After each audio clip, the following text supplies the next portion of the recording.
Nouvel épisode du Tailgate. Jean-Michel Elie, Tommy Néron, on est de retour. La semaine numéro 2 vient d'être complétée dans la NFL. Avant de commencer l'épisode, je veux juste rappeler à tout le monde un petit call to action. Communauté Football Québec, vous êtes à peu près 300-400 à vous être ajoutés dans la dernière semaine dans le groupe. Donc, on continue. C'est sur Facebook. C'est un groupe communautaire. Vous pouvez venir parler des matchs le dimanche. On garde ça bien animé pendant les games prime time aussi ou n'importe quand vous voyez un meme, vous voulez faire un meme sur le podcast, peu importe, vous pouvez le publier là-dedans. Communauté Football Québec sur Facebook et sur Instagram, TikTok. S'il vous plaît, allez vous abonner. Vous êtes déjà beaucoup. À chaque semaine, on voit le chiffre monter d'une centaine de personnes. Si vous pouvez nous monter ça encore un peu plus sur Instagram et TikTok. Puis sur YouTube aussi, tant qu'à y être, où on publie nos épisodes. Si vous vous abonnez sur YouTube, vous allez recevoir des notifications quand on publie du contenu. Donc, c'était le petit call to action pour aujourd'hui. Les boys, grosse semaine, gros week-end. Ouais. Grosse semaine, gros week-end. C'était cool. C'était très cool comme semaine de football. J'ai ouvert ma TV, j'ai vu Renault, j'étais comme... Parce que Renault, il a fait une game cette semaine. Yeah. En tout cas, ça va mieux pour Bruno Hotel que pour nous autres. Ouais, le commentaire a été passé. D'ailleurs, aujourd'hui, je sais pas si vous avez remarqué, mais j'ai un accoutrement. On va revenir sur mon équipe un peu plus tard, là, mais je suis tout vêtu de noir. Ouais, t'es en deuil. C'est. T'es en deuil, mais si t'arrives de même à mes funérailles, ils te laissent pas rentrer. Non, tu mais. respectes le code des couleurs. Mais pas le reste, ouais, pas le code de conduite. Ouais, ta mère serait fâchée si j'arrivais de même. Les boys, on va commencer avec notre histoire hors terrain de la semaine. On en a une bonne cette semaine. Qu'est-ce qui s'est passé avec Shannon? Shannon Sharp sur Internet, live sur Instagram, qui a commencé un live Instagram puis il était en train de faire l'amour à Saint-Michel.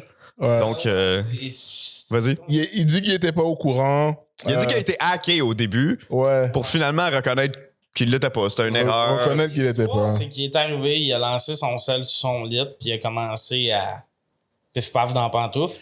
Puis il était en live. Puis là, lui, il dit qu'il connaît pas ça, finalement, parce qu'au début, il disait « Je me suis fait hacker », puis t'es comme Christy de timing, pareil. Ouais. Le hacker, il était au rendez-vous, tu sais. Ouais. Puis finalement, ça serait juste, tu sais, un affaire de boomer, là. Il savait pas qu'il venait de partir un live, puis tout ça. Mais là, on l'entendait, parce qu'on le voyait pas, mais on l'entendait faire des sons. Ouais. Puis là, finalement, il y a quelqu'un de son équipe qui l'a appelé en mode « Hey, on t'entend sur son autre téléphone. » Sur Internet. Puis là, ils ont comme coupé ça pis tout ça. Il a fait les excuses les moins... Ses excuses, c'est « Je regrette pas de l'avoir fourré. Je regrette que vous ayez vu. » Je regrette que vous avez entendu. Moi, je pense que pour de vrai, tu sais, il devait être sur Instagram puis comme il dit, il a lancé son téléphone sur le lit puis... Il a accroché le bouton. Ouais, il a accroché le bouton puis écoute, moi, pour de vrai, je pense que shit happens. Ouais, c'est ça. Il a quand même été capable de dire que, regarde, comme, c'est des trucs qui arrivent. Au début, j'ai tellement paniqué. J'ai marqué que je me suis fait hacker parce qu'il savait pas comment ça fonctionnait. Il est jamais allé sur live. Puis même des célébrités ont dit que comme quand ils ont vu que Shannon Sharp était en live, ils étaient comme ah ouais, il est en live. Fait qu'ils sont allés voir puis ils ont entendu quand même assez drôle la manière que il finit ses activités sexuelles en grognant des trucs bizarres. Ouais. Puis c'était quand même drôle. C'était quand même drôle. C'est dommage, mais... Une longue séquence. Non. Qu'il a fait dans sa vie aussi. Moi, c'est ça. C'était un 2-minute drill. C'est ça que je voudrais pas d'être en live sur Instagram pendant que je fais l'amour. Le monde ferait comment? Tommy, il est en live. C'est déjà fini, ouais. Tommy, dans son live, on voit le plafond et on l'entend. Je te jure, c'est la première fois que ça fait au complet dans un vidéo TikTok. C'est ça. Ouais, oui, c'est... Juste dire à la fille, excusez, tu veux que je te mange? C'est des trucs, c'est dommage que ça arrive, mais tu sais, au moins il a été capable de faire du merch avec, vendre des trucs. Il sort un chandail That's My Michel. Finalement, je suis allé voir son site puis il était pas là. Je sais pas s'il l'a enlevé. Non, je pense qu'ils l'ont sold out. Ah ouais? Okay. Je pense qu'ils l'ont sold. C'est deux. Moi, je pense à deux trucs. Soit ils l'ont sold out, ou soit Michel a fait comme regarde, comme non. Ah. Mais je pense que Michel a été consulté avant. Ouais. J'ose croire. Ouais, mais c'est des Américains, on sait jamais quand ils vont consulter. Si c'est une fille qui a ramené un soir, il est comme, toi, je m'en sac un peu. Puis, ouais, mais c'est ça. Fait, c'est sûr que Michel aurait demandé des des droits, genre comme, tu sais, mais bref. Ouais, à participer à ça. Participer à ce viral moment-là, tu sais. Avez-vous, il y a une théorie du complot C'est quoi la théorie du complot? que j'ai vue, que je savais pas. Ça a l'air, il y a beaucoup de monde qui pense qu'il Que est gay. gay, ouais. Puis tout le monde dit, il a fait ça. Pour. Ouais. Parce que j'avoue que c'est weird de partir un live par accident puis baiser. Là. C'est une séquence rapide dans la vie d'être comme je check des stories puis cul, tu sais. Ouais. Fait qu'il y en a qui disent que ça serait comme sa technique pour comme enlever l'idée qu'il est peut-être gay.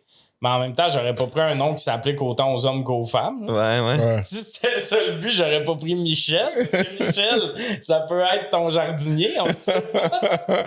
Non, mais je pense pas, je crois pas vraiment à cette théorie du complot-là, mais tu sais, je pense que c'est juste drôle que tout arrive quasiment en même temps parce que c'est quand même cette année que les gens ont commencé à avoir cette rumeur-là sur lui en disant que peut-être qu'il est gay. S'il est, écoute, who gives, tu sais.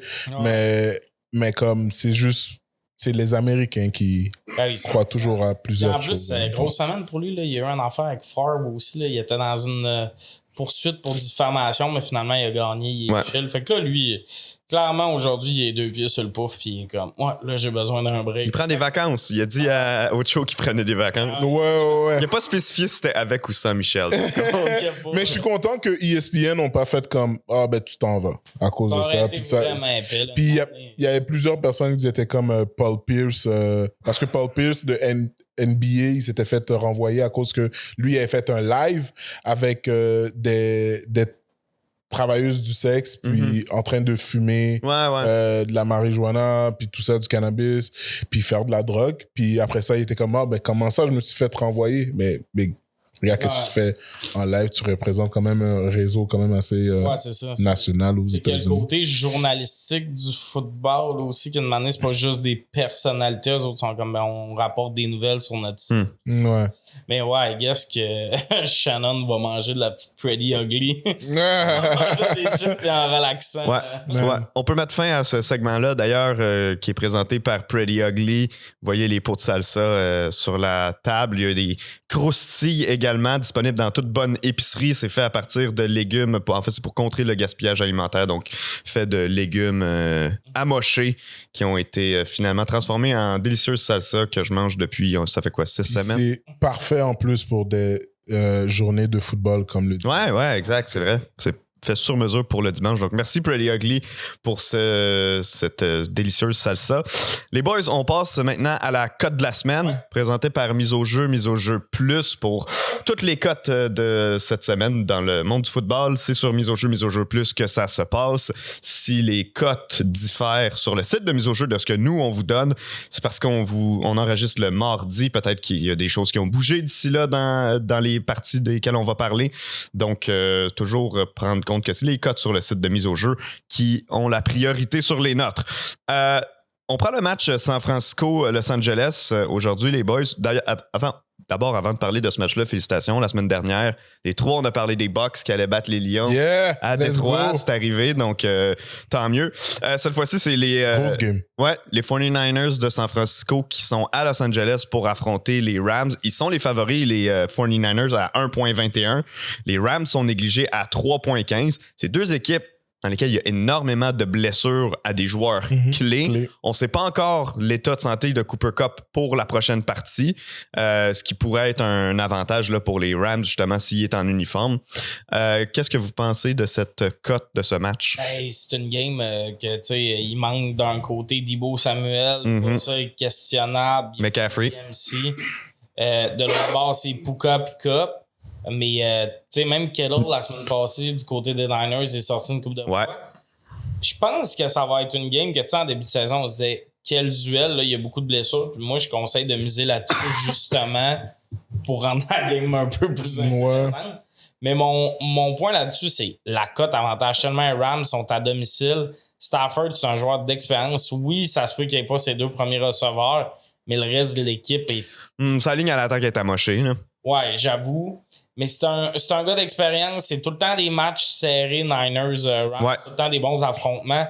Là, le fait qu'ils sont à domicile, puis surtout qu'il manque Deebo Samuel de l'autre côté. L'année passée, on l'a vu dans le receiver. Toutes les games qu'il a manqué, il ils les ont perdus.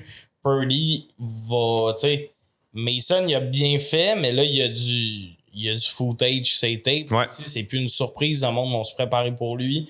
Fait que je pense que les Rams peuvent aller la chercher, puis la cote est très intéressante. Moi, je te dirais un peu pour aller rebondir sur ce que Tommy a dit. Tu sais, 0-3 quand Deebo Samuel n'est pas là, c'est quand même une statistique qui est assez intéressante. En plus, tu rajoutes que le fait que les équipes s'ajustent. Ils font beaucoup de films contre Brock Purdy, contre les joueurs clés des 49ers. On l'a vu cette semaine. Il y a quasiment eu des matchs qu'on s'attendait qu'une équipe gagne. Puis à cause des ajustements que les coachs font, ils réussissent à gagner. Donc, moi, je pense que c'est une cote très intéressante à 3,15. C'est ça? 3,15. La cote, je mettrais mon argent, mon cash dessus. Ben oui, 100%. Moi, j'irais pas, en fait. Je parierais pas sur les...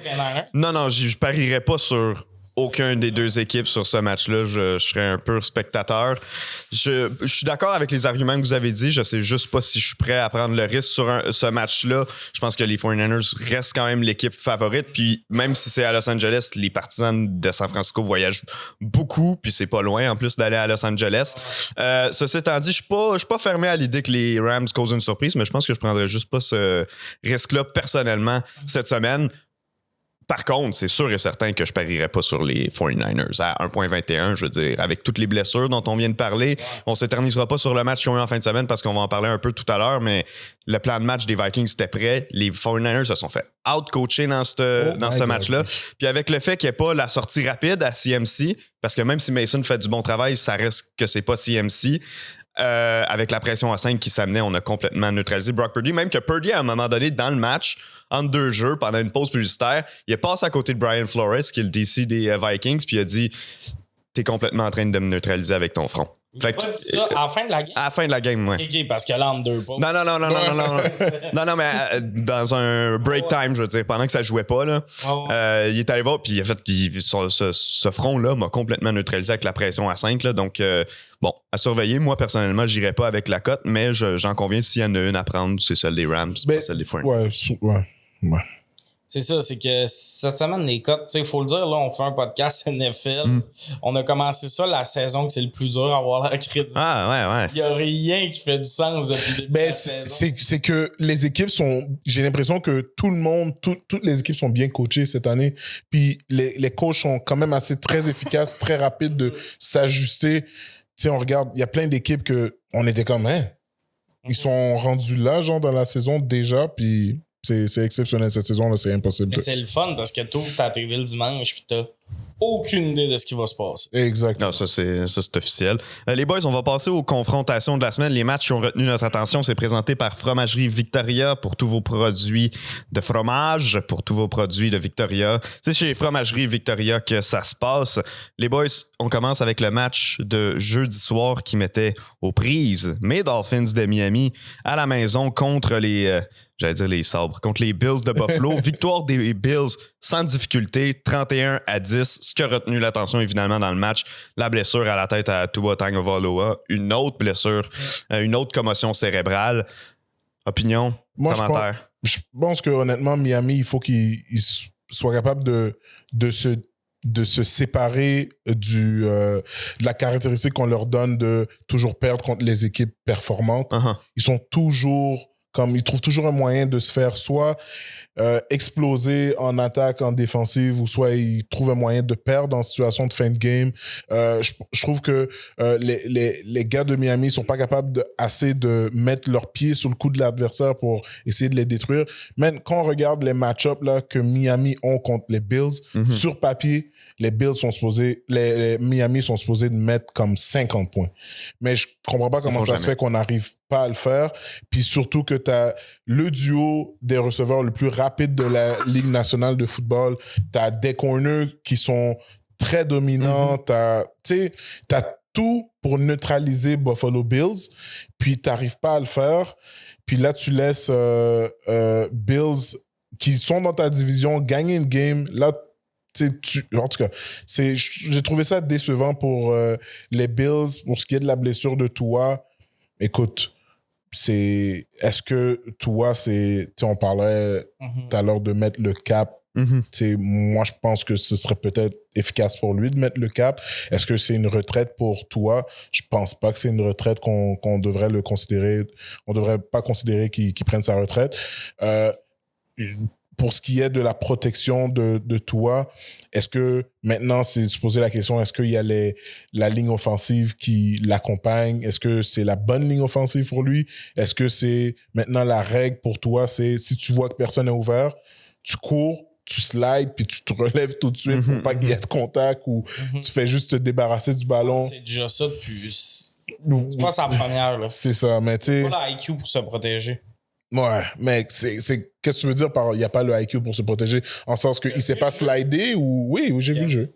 Ça, d'ailleurs, meilleur meme que j'ai vu de ma semaine. La tête de Tua qui rencontre la poitrine de Damar Hamlin. Les plus fragiles de la NFL qui rentrent en contact. J'ai jamais vu un QB foncer tête première dans un course. Je ramasse souvent Josh Allen sur le fait qu'il se protège pas assez à mon goût.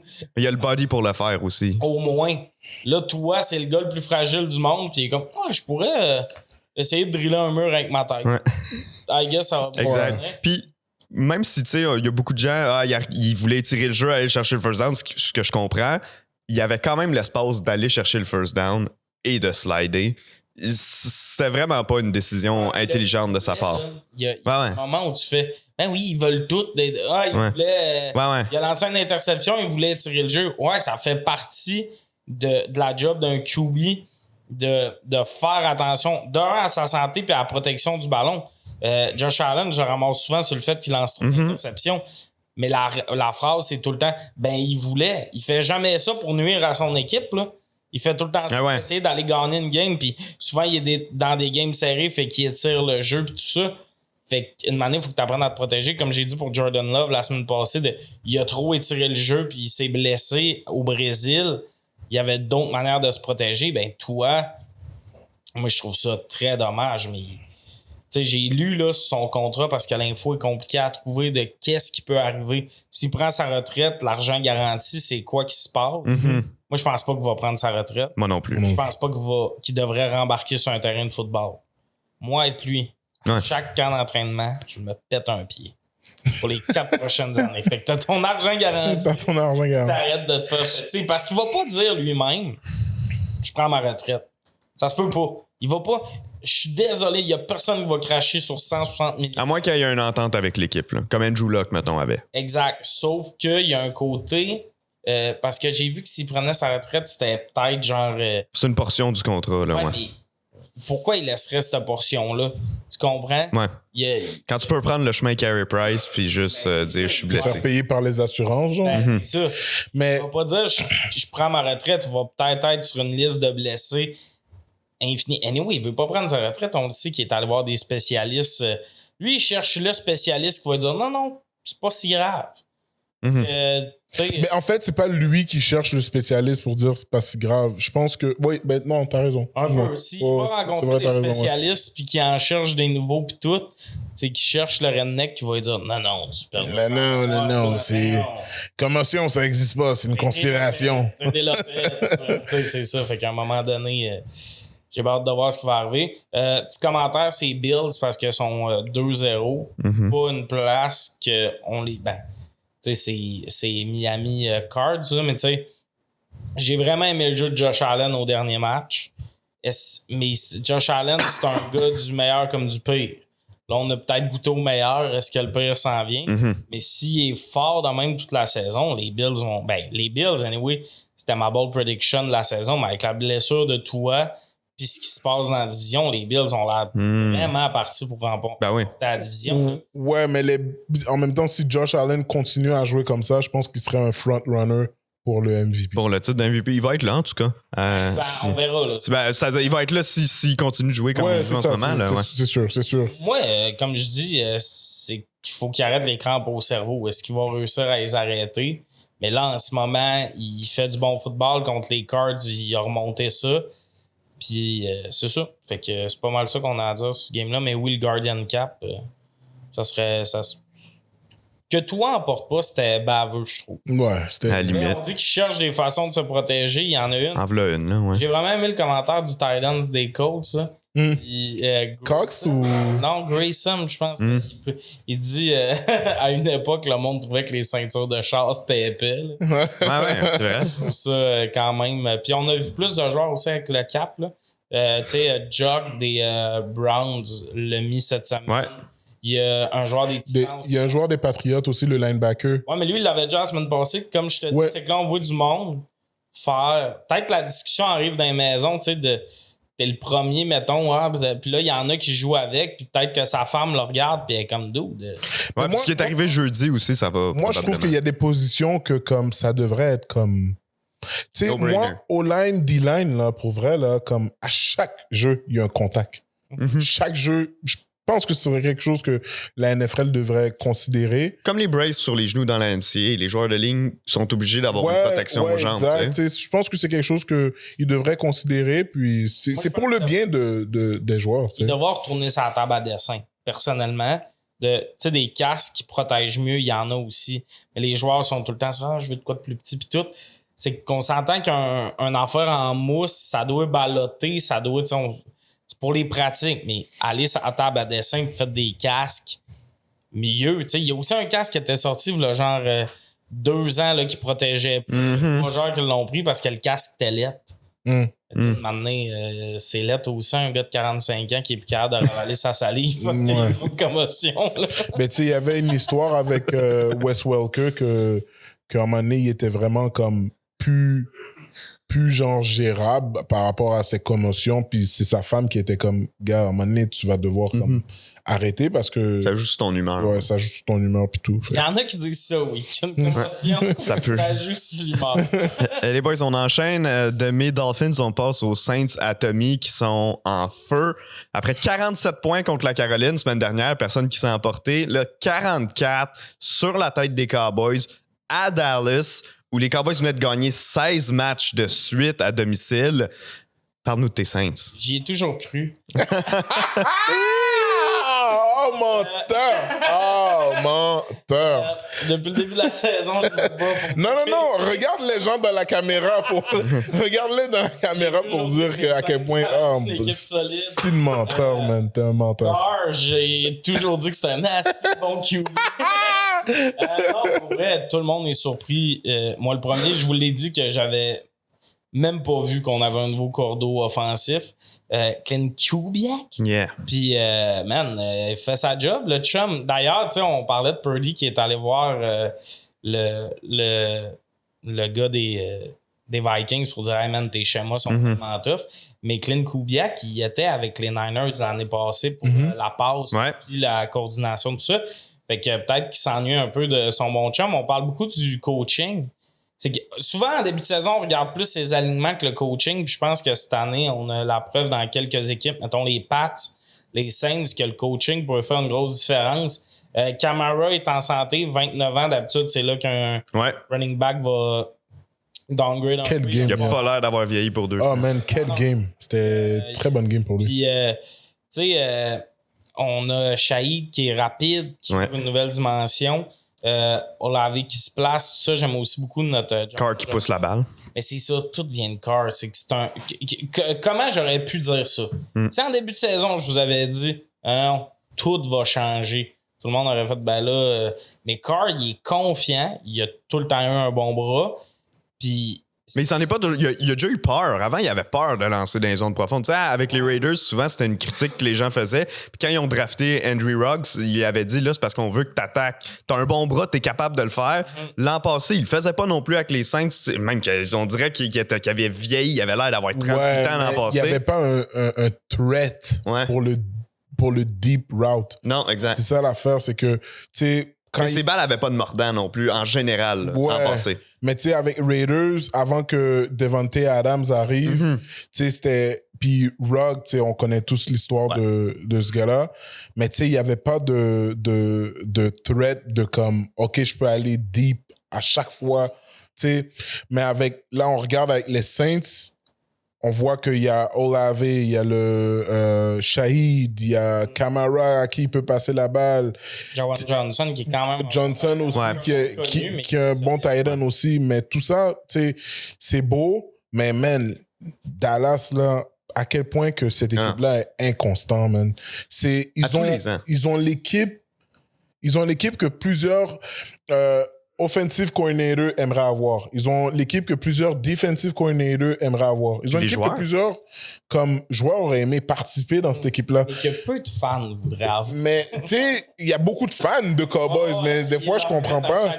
Mais, tu sais, je comprends pas à quel point que ils sont pas capables ils vont toujours jouer au même niveau que les autres équipes. Quand ils jouent contre des équipes super comme bas de classement ou moyen, ils vont jouer de façon très moyen. Tu sais, c'est bizarre de voir Dallas, comment ils performent. Je pense que ça, j'allais dire aussi, je pense que c'est Ils sont fait surprendre par les cards pis tout ça, là. Ça, c'est un manque de préparation. On parle des matchs pièges, là. C'est un peu le coaching staff, ces matchs-là, que tu vois vraiment. Tu sais, t'as pas besoin de monde pour te craquer contre une game, contre ton rival de section, contre les Eagles de quoi de même. Mais quand t'arrives contre les Saints, que tout le monde dit puis là, tu te fais surprendre. Puis il y a l'attitude, comment tu rebondis, puis tout ça. J'ai vraiment l'impression que c'est le coaching du côté de Dallas, ce problème. Puis j'ai l'impression que c'est le cordeau offensif. Il en parlait hier pendant la game. J'ai rarement vu un cordeau offensif passer de il y a un nouveau cordeau offensif que hier, dans une game où il est pas, il montrait son CV à l'écran puis il parlait de lui. Tout le monde est comme, c'est qui ce gars-là? Fait que bien content. J'ai hâte de voir, j'espère qu'il va rester longtemps avec les Saints, qu'il va nous faire un beau Ben Johnson de non, moi je veux rester avec les Saints. Mais je trouve ça cool pour tous ces vieux joueurs-là. Tu sais, Cameron Jordan, tout ça, je le voyais sur le sideline rire puis tout. Puis je suis comme, ça doit tellement être libérateur pour un gars qui...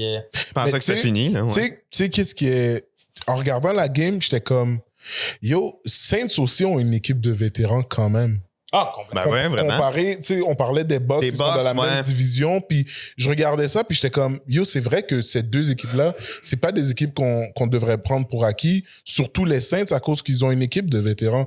Ils ont un corner vétéran, ils ont un defensive end vétéran, ils ont Matthews qui est vétéran, puis ils les entourent de jeunes, quand même assez capable d'apprendre de ces vétérans-là puis de faire un impact sur le terrain. Puis je trouve ça... Je regardais comment Kamara courait, là. On dirait que c'était un rookie, là. Ouais. Il avait tellement l'air frais, il avait tellement l'air d'avoir des fresh legs. Puis... Tu vois que Kubiak a coaché une attaque avec Christian McCaffrey parce que c'est comme ça qu'il s'est servi d'Alvin Kamara dans le match. 100%. Puis tu sais, mettons... on parle là, du mélange jeune et vieux. Là. On a Brian Brees qu'on a drafté pas cette année, mais l'autre d'avant. On a Chase Young qui a signé. Chase Young, ça a tout le temps été un bon gars. C'est les blessures qu'il faut que... Puis il est signé pour 1 an. Ça me fait peur. Là. Je suis comme pas qu'on l'a pas signé plus longtemps.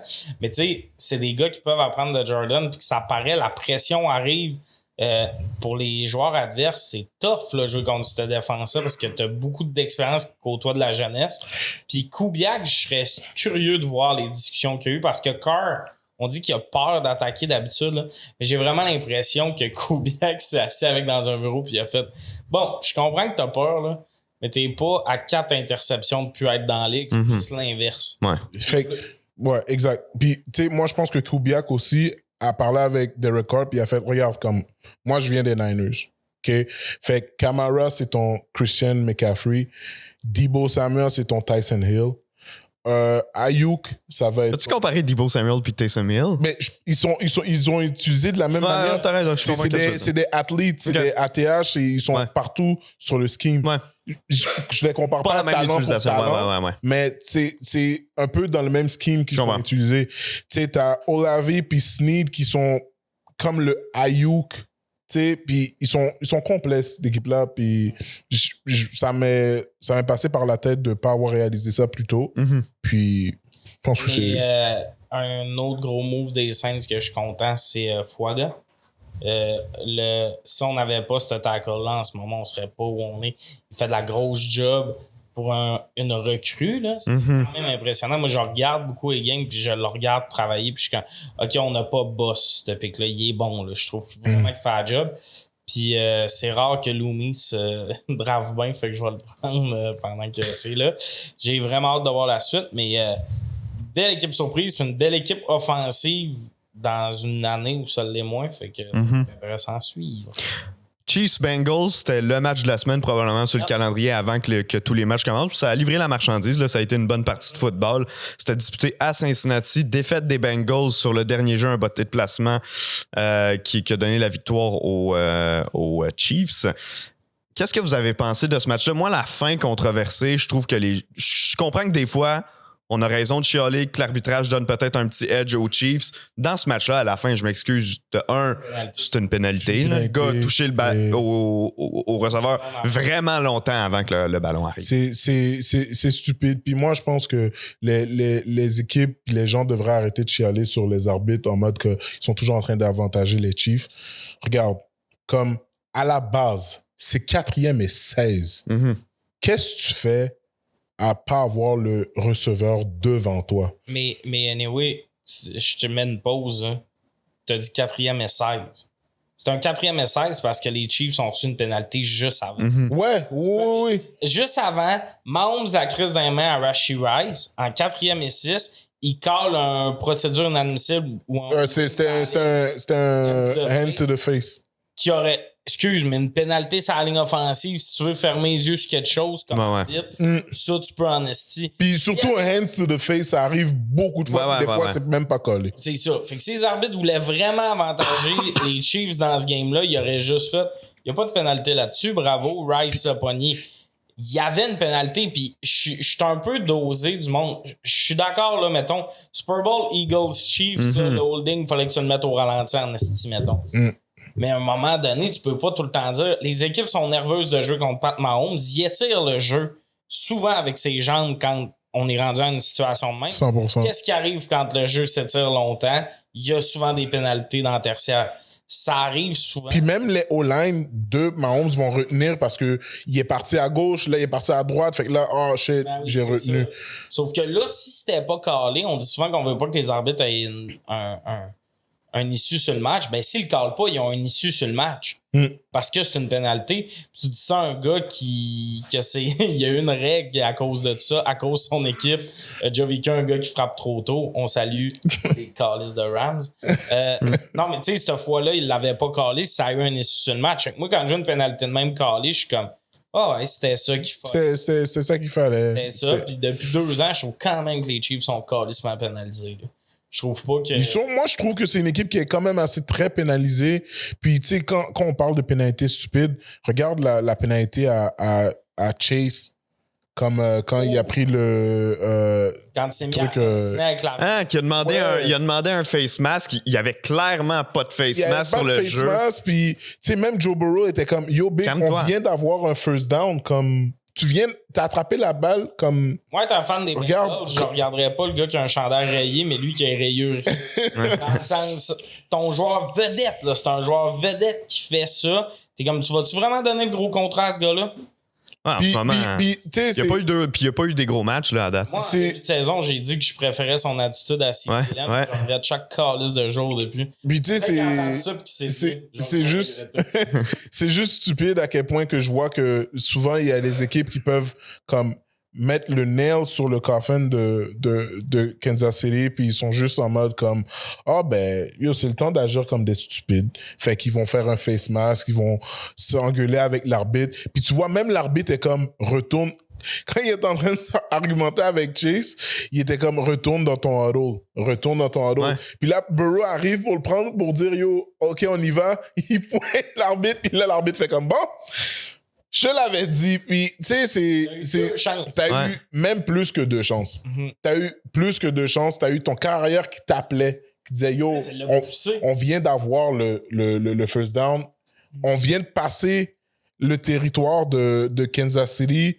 C'est sûr qu'on peut faire un field goal. C'est sûr qu'on peut faire whatever avec la défensive qui est devant nous. Mais encore une fois, je pense que Pat Mahomes a bien géré la fin de game. Puis, très content. Xavier Worthy, j'aurais aimé ça qu'il soit plus présent, mais bon, il jouait contre un bon corner quand même. Mais tout ensemble, je pense que c'est une bonne game. Puis la Pacheco aussi, il est blessé aussi. Il est blessé pour un petit temps. J'ai l'impression qu'ils vont être corrects, les Chiefs. T'sais, pour vrai, pour les Chiefs, c'est de se rendre aux séries. On s'entend, là, ouais. Fait que c'est rendu aux séries, t'as qui sur le terrain? Fait que cette blessure-là m'inquiète pas vraiment. La discipline des autres équipes par rapport aux Chiefs, c'est vraiment une affaire. Puis pour les pénalités, là, j'ai vu à la stat, je t'en parlais avant le show. C'est arrivé 17 fois depuis qu'il est dans la ligue que Mahomes a lancé une interception qui a été annulée à cause d'une pénalité. Puis tout le monde fait, tu sais, utilise cette stat-là en mode... faut les regarder, les interceptions. Là, c'est... Regardez, puis dans le temps que Peyton Manning jouait, c'était lui qui avait ça de... Tu vois, moi, j'ai l'inverse. Ça m'énerve quand je vois un gars voir le drapeau jaune puis pas tirer pour 50 verges. De lancer un estilène de 8 verges. Mahomes, quand il y a un free play, là, il te garoche ça, l'autre gars à pogne. Comme Rodgers. Mais c'est l'expérience aussi. C'est le IQ football. C'est ça. Fait que je trouve que c'est facile d'être. Est-ce que des fois, il y a des décisions... Mais tu sais, les Pats faisaient tout le temps dire ça aussi quand ils gagnaient. Une année, là, quand tu gagnes et tu es souvent en prime time, le monde te voit souvent puis ils ont l'impression que tu es le seul qui a des calls en sa faveur, mais il y en a dans tous les games. OK, rapidement, le match d'hier soir, du lundi soir, les Falcons qui ont surpris les Eagles. Grosse dernière drive de Kirk Cousins pour donner la victoire aux Falcons. Les Eagles pouvaient closer le match sur leur séquence d'avant. Sur le jeu ultime du match, c'est Saquon Barkley qui a échappé le ballon. Je sais que tu voulais commenter sur ce jeu-là. En fait, sur toute la game, le coaching de Sirianni est très questionnable pour moi. J'ai aimé Jalen Hurts. Il a couru beaucoup. Puis moi, j'aime ça quand les scramblers assument que c'est des scramblers. Là. Jackson, il est en train de se tuer à essayer de prouver au monde que c'est un pocket passer. Jalen Hurts, quand il courait tout, mais ça veut aussi dire qu'il y a un peu personne de démarqué des fois. Je trouve que le play calling était bizarre. En début de match, ils pouvaient faire un field goal. Ils ont décidé d'y aller, ils l'ont pas eu. Rajoute ce 3 points-là. C'est l'identité de... Puis c'est trop facile, par contre. En début de game, si t'avais le 3 points, en début de game, ramasse les points que tu peux ramasser. Exact. J'ai tout le temps eu cette opinion-là. Essaye pas d'en avoir le double. Si c'est un 3 points ramassé, tu sais pas le match a l'air de quoi. J'ai trouvé le play calling compliqué. Il y a beaucoup de monde, je trouve, qui mettent le hit sur Saquon par rapport au dernier jeu. Je trouve ça weird comme play calling, personnellement. De un, d'y aller pour une passe, parce que si tu cours, il y a 40 secondes qui s'enlèvent du tableau. On est en 3e et 3. Barkley, ça reste un porteur. C'est quand même bold d'envoyer une passe à un porteur dans un moment aussi important. T'sais, il est capable de pogner des ballons, mais si tu veux faire une passe, je sais pas, man, mais qui tu veux à ce place-là, mais un receveur, tu sais, c'est facile, je trouve, de critiquer là-dessus Barkley, puis il y avait juste à courir. Je trouve que les coachs, des fois, ils essayent d'en faire trop. On va les surprendre avec une course, puis tout. T'as Barkley, t'as le touche-push après s'il y a un problème. Moi, je pense que, tu sais, en général, je n'étais pas étonné que Jalen Hurts scramble parce que les Falcons ont quand même une bonne tertiaire. Ouais, puis AJ Brown n'était pas là en plus. Exact. Fait que ça m'étonne pas que Jalen Hurts doit scramble. Maintenant, tu sais, c'est de réaliser à quel point tu as l'avantage sur une équipe puis calculer tes match-ups. Moi, je pense que les Eagles ont un meilleur box que les Falcons. Fait que j'aurais pas été surpris s'ils avaient couru tout le long de la game. Ce qu'ils n'ont pas vraiment fait. Puis en 3e et 3, comme tu dis, Tommy, tu peux donner le ballon à Saquon, mais en même temps, il était wide open. Ouais. Il était wide open, il attrape, il fait juste dépasser, puis même, tu sais, il met son derrière à l'intérieur du terrain pour que le cadran continue à rouler, puis la game est finie. Mais écoute, j'ai pas compris comment ça se fait qu'il a échappé. Oui, c'est une décision un peu bold de faire la passe à Saquon, mais Saquon n'est pas reconnu pour échapper des ballons. Non, je suis d'accord, mais on est dans un moment du match où en courant, automatiquement, tu brûles 40 secondes, il reste une kick. Je comprends, mais c'est quand même, ça va peut-être être 4-1 ou premier essai. Push. OK.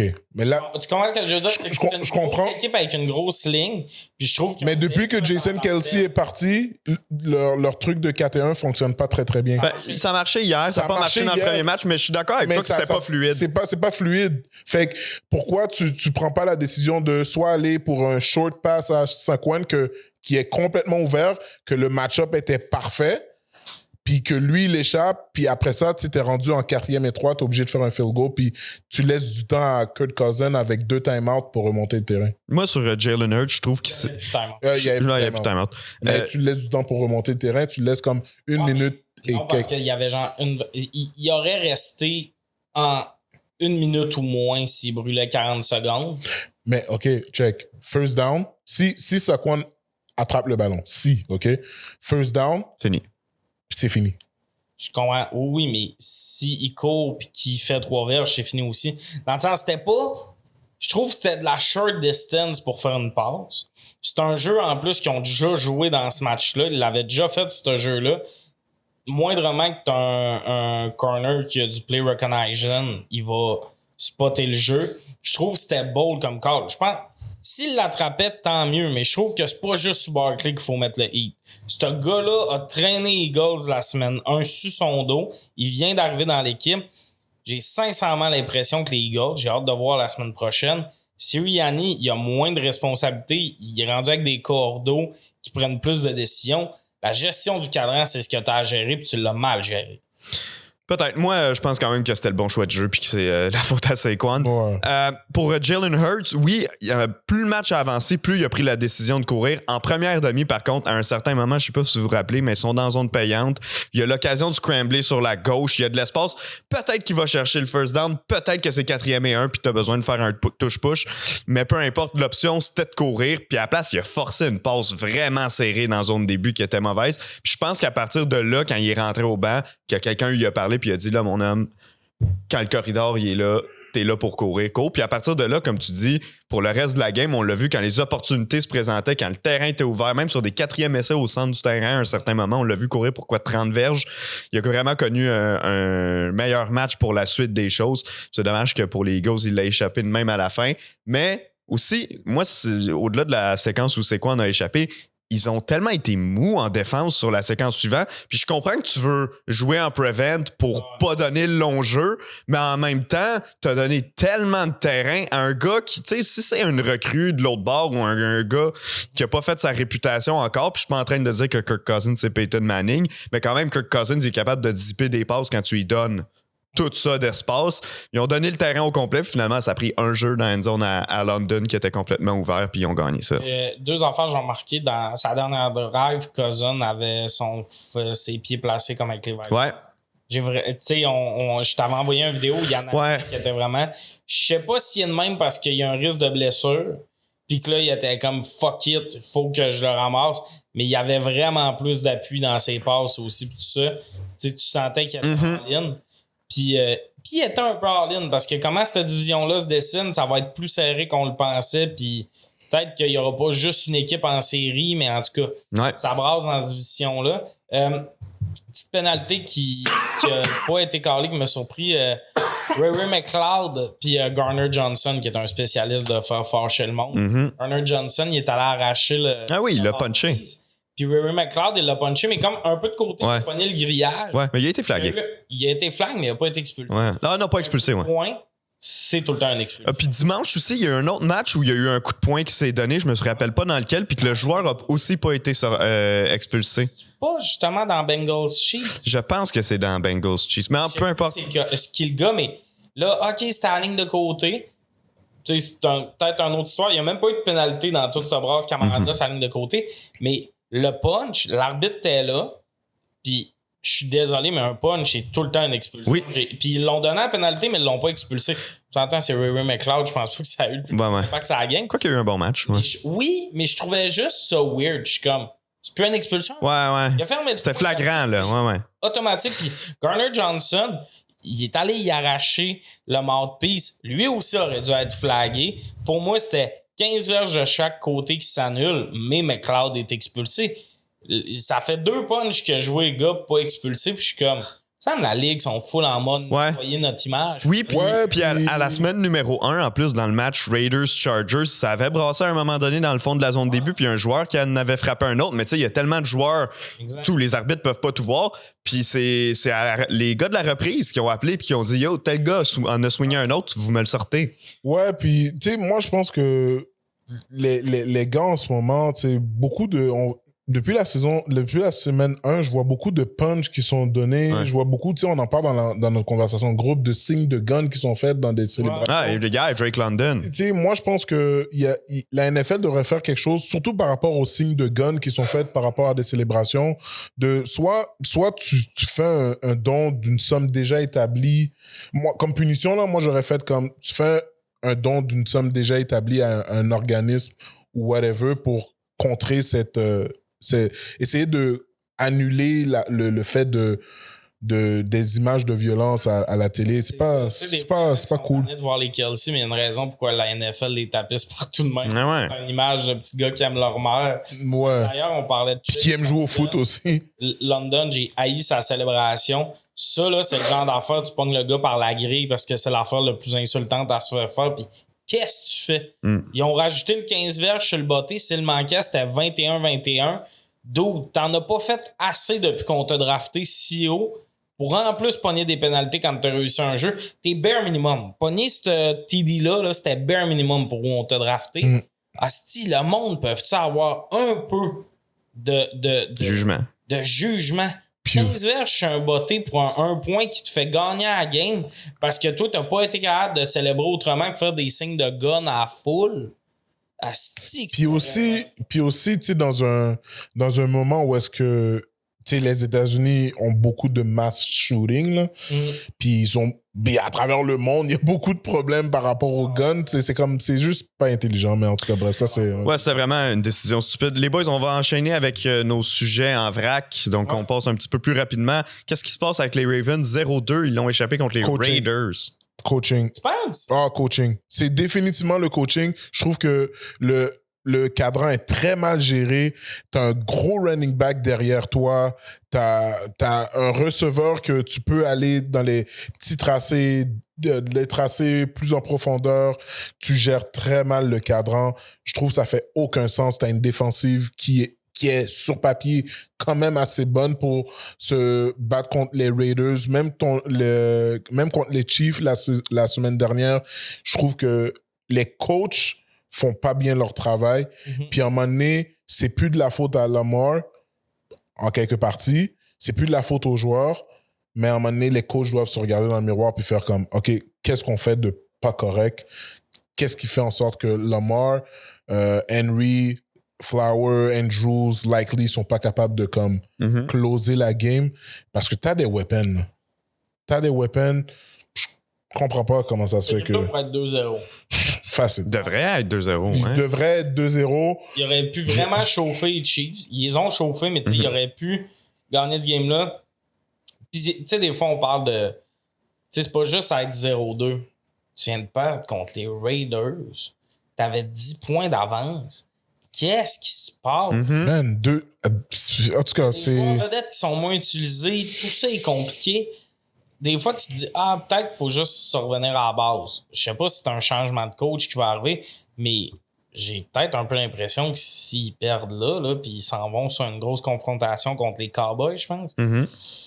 Man, 0-3 en début de saison, tu fais quoi? Dans cette division-là, en Dans plus. cette division-là, puis en plus... Avec le monde, T'as même pas- c'est que c'est une année où on te voyait au Super Bowl. Man, Ouais. t'as même pas encore affronté Cincinnati, t'as même pas encore affronté Steelers, t'as même pas encore affronté les Browns.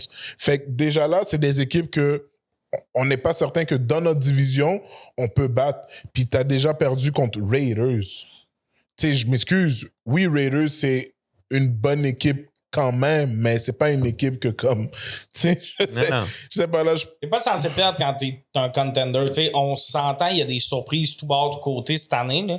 Mais c'est comme un Cincinnati contre Patriot. Si t'arrives à la fin de la saison puis il te manque une victoire, Ah ouais, c'est là. Tu regardes cette game-là en tu essai. regardes cette game-là. Les Ravens, c'est une game plus que prenable. Puis ils se sont fait... C'est dans la manière aussi. C'est pas genre, début de match, on s'est fait coller 3 touchés. c'est 21-0 Raiders, puis on perd finalement. C'est t'avais les devants, puis tu t'es laissé remonter, puis ils ont une défense pour pas se faire remonter, disons. J'ai trouvé ça vraiment weird, puis j'ai hâte de voir ce qui va se passer avec eux autres, mais la game contre les Cowboys, ça peut faire brasser des affaires. Autant chez les Cowboys que chez les Ravens, c'est... Puis, tu sais, je vous parlais aussi de match-up dans les défensives, dans les offensives. Je pense que les coachs, le offensive coordinator ou celui qui gère le box ou les receveurs, il doit être capable de comprendre, OK, c'est qui mes match-up, qui est devant Likely, qui va être devant Andrews, qui va être devant Zach Flowers, comme où est-ce que je suis avantagé sur le terrain. Si t'es pas capable de faire ça, c'est sûr que tes Ravens vont jamais comme... C'est parce qu'il y a des weapons pour tout. C'est ça. T'as un gros porteur, t'as un petit porteur rapide, il y a tout. T'as une ligne offensive qui est numéro 1 contre la course. Tu sais, tu peux pas dire, mettons, OK, malheureusement, Henry a ralenti, puis là, j'avais besoin de vitesse contre ce def-là. Fais courir Mitchell. Tu sais, t'en as des outils, mais ouais, c'est ça, on verra bien. On enchaîne avec les Titans du Tennessee. Après la pire interception de la saison, Will Levis nous a donné cette semaine le pire fumble de la saison, dans le fond de son territoire en plus. Bon, vous l'avez peut-être vu, sinon, assurément, vous allez le voir dans les highlights de la game. Dès que le jeu se termine, la caméra shift à Coach Callahan, qui est à son deuxième match comme entraîneur-chef avec les Titans. Puis tout ce que tu vois, c'est sa face en gros plan qui dit « What the fuck are you doing? » Puis après le match, en conférence de presse, il a dit « It was a dumb play. » C'était un jeu stupide, ça nous a mis dans l'embarras, dans le fond de notre territoire en plus, puis ça a contribué au fait qu'on a encore perdu cette semaine. Je vous rappelle que la semaine dernière, il avait dit si on avait punté en premier essai à toutes les fois en deuxième demi, on aurait gagné le match. C'est pas lui qui a repêché Will Levis. Clairement, ce gars-là ne veut rien savoir de ce QB-là. Puis il l'a callé dumb. Je parle pas de l'être humain en dehors, quoique je suis pas certain, mais sur le terrain, c'est ce que c'est. C'est un joueur qui prend des décisions stupides. Puis quand t'es QB, tu peux pas faire ça. Ouais, non, mais ouais, Coach Callahan, entre lui puis Beau Callahan, je sais pas. Man, Brian Callahan, il s'en venait coacher Titan, il s'attendait à quoi? Ouais. Tu sais, dans le sens, je comprends que c'était pas des bons jeux, mais moi, quand je vois un QB paniquer puis faire des décisions de même, peut-être qu'il calisse trop de pression sur ses épaules, fait que là, il veut trop en faire pis tout. Parce que il a jamais été aussi pourri que dans ces deux games-là. Ouais, je comprends qu'est-ce que tu dis. On a vu des flashs de Will Levis, pis c'était terrible, là. Mais Brian Callahan, moi, c'est tout contre Callahan. Là. Ouais. Tu peux pas parler de même de tes joueurs. C'est quoi, tu veux avoir été une fois être coach dans ta carrière, ça a duré 6 games? Honnêtement, moi, avec lui, je rentrais pas tout seul dans le vestiaire. Tu vas te faire percer à un moment donné. Ça dépend aussi. Moi, je me questionne à savoir le reste de l'équipe. Si lui, il sait peut-être que tout le monde l'haït Will Levis dans l'équipe, que personne aime ça jouer avec ce gars-là, puis c'est pas son homme, lui, il veut drafter un autre gars puis aller ailleurs. Ceci étant dit, je suis d'accord avec toi, c'est bold en esti. Moi, comme être un entraîneur-chef recru, à mes 2 premières games, je serais pas allé planter le supposé leader, là, entre guillemets, de mon attaque. Tu sais, la bonne vieille cassette. Ouais. Mais elle sert à... Il y a un juste milieu. Il y a une raison pourquoi la cassette de... Check, j'arrive à la fin de la game... C'est sûr que c'était pas la décision qu'on aurait aimé qu'ils prennent, mais c'est un jeune joueur, on va l'encadrer puis on va s'assurer que ça arrive moins souvent. C'était un dumb move, puis il faut... Tu sais, il a genre dit c'est un adulte, puis tu sais, il était vraiment en mode rien à chier de ce gars-là s'il continue. Mais là, c'est parce qu'il crisse tout le monde en dessous du bus. Qui va vouloir jouer pour ce gars-là? Non, ouais, c'est ça. Mais moi, c'est... Tu veux sentir que ton coach a ton back, là? C'est une équipe à la base que je déteste, là, à cause qu'ils sont à cause qu'ils sont dans ma division, là. Mais, tu sais, j'ai trouvé ça vraiment comme ordinaire du coach de coller son quarterback devant tout le monde comme ça. Puis en plus de dire la semaine d'avant aussi, si on avait punté, comme on aurait quasiment eu plus de chances de gagner. Non, c'était fou comme commentaire. T'as quand même des weapons en offensive qui regardent ça, comme D-Hop regarde ça, il est comme, ouf, OK. Ridley regarde ça, il est comme, OK. Tu sais, il y a des trucs que tu ne peux pas dire, surtout à certains types de joueurs, puis surtout pas à ton quarterback, que j'imagine que l'équipe essaye d'avoir confiance en lui. Ben, tu sais, c'est pas le même groupe d'entraînement. Tu sais, au sens que lui, il a C'est pas pas jamais sélectionné ce gars-là. Oui, il lui a été imposé. Ça, je suis 100% d'accord avec ça. Mais à la fin de la journée, il a nommé starter. Oui, ça, je suis d'accord avec toi. Tu sais, à la fin de la journée, fais qu'est-ce que tu as à faire avec ce gars-là, puis essaye de monter son estime, essaye de bien l'encadrer. Tu sais, s'il prend des décisions comme ça veut dire que vous le permettez de faire des décisions comme ça. Ouais. Veux pas, c'est ça la réalité. Mais je sais pas s'il y a une cote de pari qui existe là-dessus, mais les Titans s'en vont se chercher un. Tu sais, lui s'en va chercher son homme au prochain repêchage. Ce mariage-là durera pas. J'ai pas l'impression que Callahan va être le coach l'année prochaine. OK. Moi, je pense qu'il va être le coach l'année prochaine. Mais Levis sera pas le QB non plus. Levis, je pense pas que... Tannenhill non plus. Je pense Non, mais pas Tannehill, il y a même pas de contrat. Je pense même pas que tu je pense pas. Willis aller. Le deuxième homme, c'est Mason Rudolph, présentement avec les Titans. Qui a bien fini la saison l'an passé. Il a fini la saison, mais tu sais, Mason Rudolph, c'est comme l'éternel backup. Ouais. Je suis juste dans une situation... Mais qui est pas si pire pourtant. Non, exact, mais ça reste un éternel backup pour moi. Que quand on l'a vu starter, un moment donné, tu vois la limite de ce gars-là. Tu le veux comme backup, tu sais. Mais... tu sais, je comprends tout ce que tu dis que c'est pas son gars pis tout, mais il a pris à la job puis une manée, ferme ta crise de gueule. Ah, je suis d'accord que les commentaires étaient over the top. Au stade où, tu sais, moi, je te dis qu'il sera plus là. Ouais. Qui va vouloir signer là pis tout? Non. Diop pis Ridley, en ce moment, là, ils ont pas mis la maison à vendre, mais ils checkent le marché. Je te dirais que c'est pas mal ça en mode Diop, je serais pas surpris qu'ils demandent un échange. Puis surtout Diop à cause de ses... En tout cas, je pense que c'est une diva, là. Ouais. Je sais pas si à quel point, là, en ce moment, moi, être avec les Titans, j'en serais un en estime. Ouais. C'est moi ailleurs d'ici. Moi, je suis juste en mode, je l'ai pas compris l'embauche de Brian Callahan. C'était le gars qui s'occupait des Bengals. C'était le cordeau offensif des Bengals depuis genre 3 ans. Il y a eu des bons moments, mais il y a eu aussi beaucoup de saisons où tu fais dès que Burrow est plus là, il n'y a plus rien qui se passe. Puis moi, si t'es un coach qui s'attend à avoir un Burrow ou quelque chose du genre pour faire avancer une attaque, c'est un peu... Tu sais, il y a une raison pourquoi il coach les Titans. Mais une chance pour de vrai que la défensive des Titans sont corrects. Ben oui, 100%. Une chance, parce que, ou sinon, man... Cette équipe se ferait traverser. il serait en train de tanker, puis il serait juste comme, bon, nous, c'est déjà fait. OK, les boys, on enchaîne. Les Niners se sont fait surprendre à Minneapolis par les Vikings. Sam Darnold a connu un bon match. On en a parlé un peu tantôt. Le scheme défensif de Brian Flores a complètement dominé Kyle Shanahan dans ce match-là. Est-ce que pour vous, c'était la plus grosse surprise de la semaine? Non. Pour moi, oui. OK. Pour moi, plus oui. que les Ravens? Plus que les Ravens. Okay. Pour moi, oui, parce que c'est quand même une équipe qui toutes les analystes sont prêts à dire que les Vikings, avec toutes les blessures qu'ils ont eues, ils allaient rester en bas de peloton. Je pensais pas qu'ils allaient se faire out-coacher comme ça à ce point-là contre les Niners. Sam Darnold, écoute, ça a été une très bonne game pour lui, je vais pas te dire le contraire. Mais en même temps, Brock Purdy qui se fait intercepter ça a juste pas fait de sens, cette game-là. Puis, tu joues contre une des meilleures défensives de la ligue, puis tu réussis à les rouler jusque dans leur end zone. J'ai été très surpris de cette game-là. Pour moi, c'était la game qui m'a surpris. Pas de temps surpris.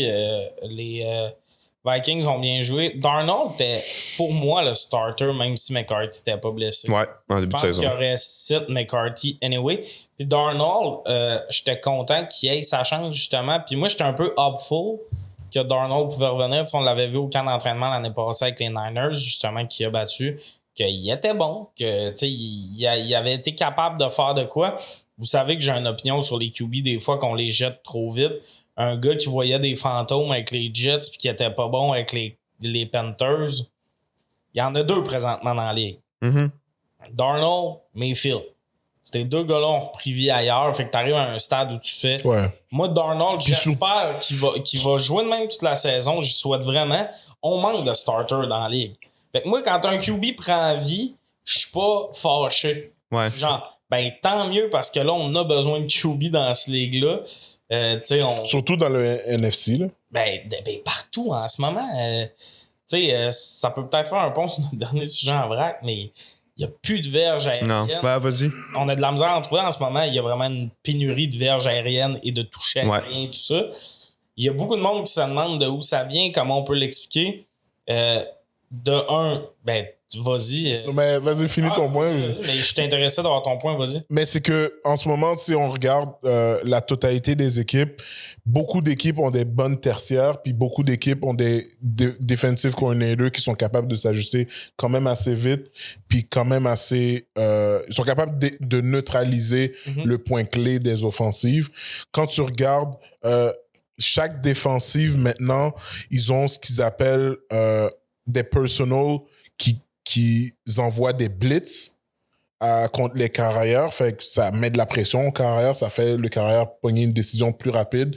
C'est sûr que le carrière va toujours aller vers son dépanneur qui va lui donner genre 3-5 yards, puis that's it.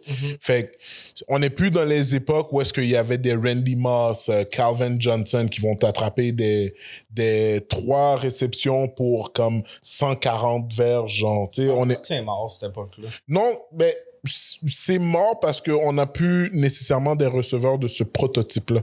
Je comprends. Mais tu sais, moi, pour faire suite, je suis d'accord avec ce que tu dis. Les 2 autres points, pré-saison, les gars jouent plus en pré-saison. Tout le monde est rouillé, ça paraît, il faut que tu refasses tes contacts.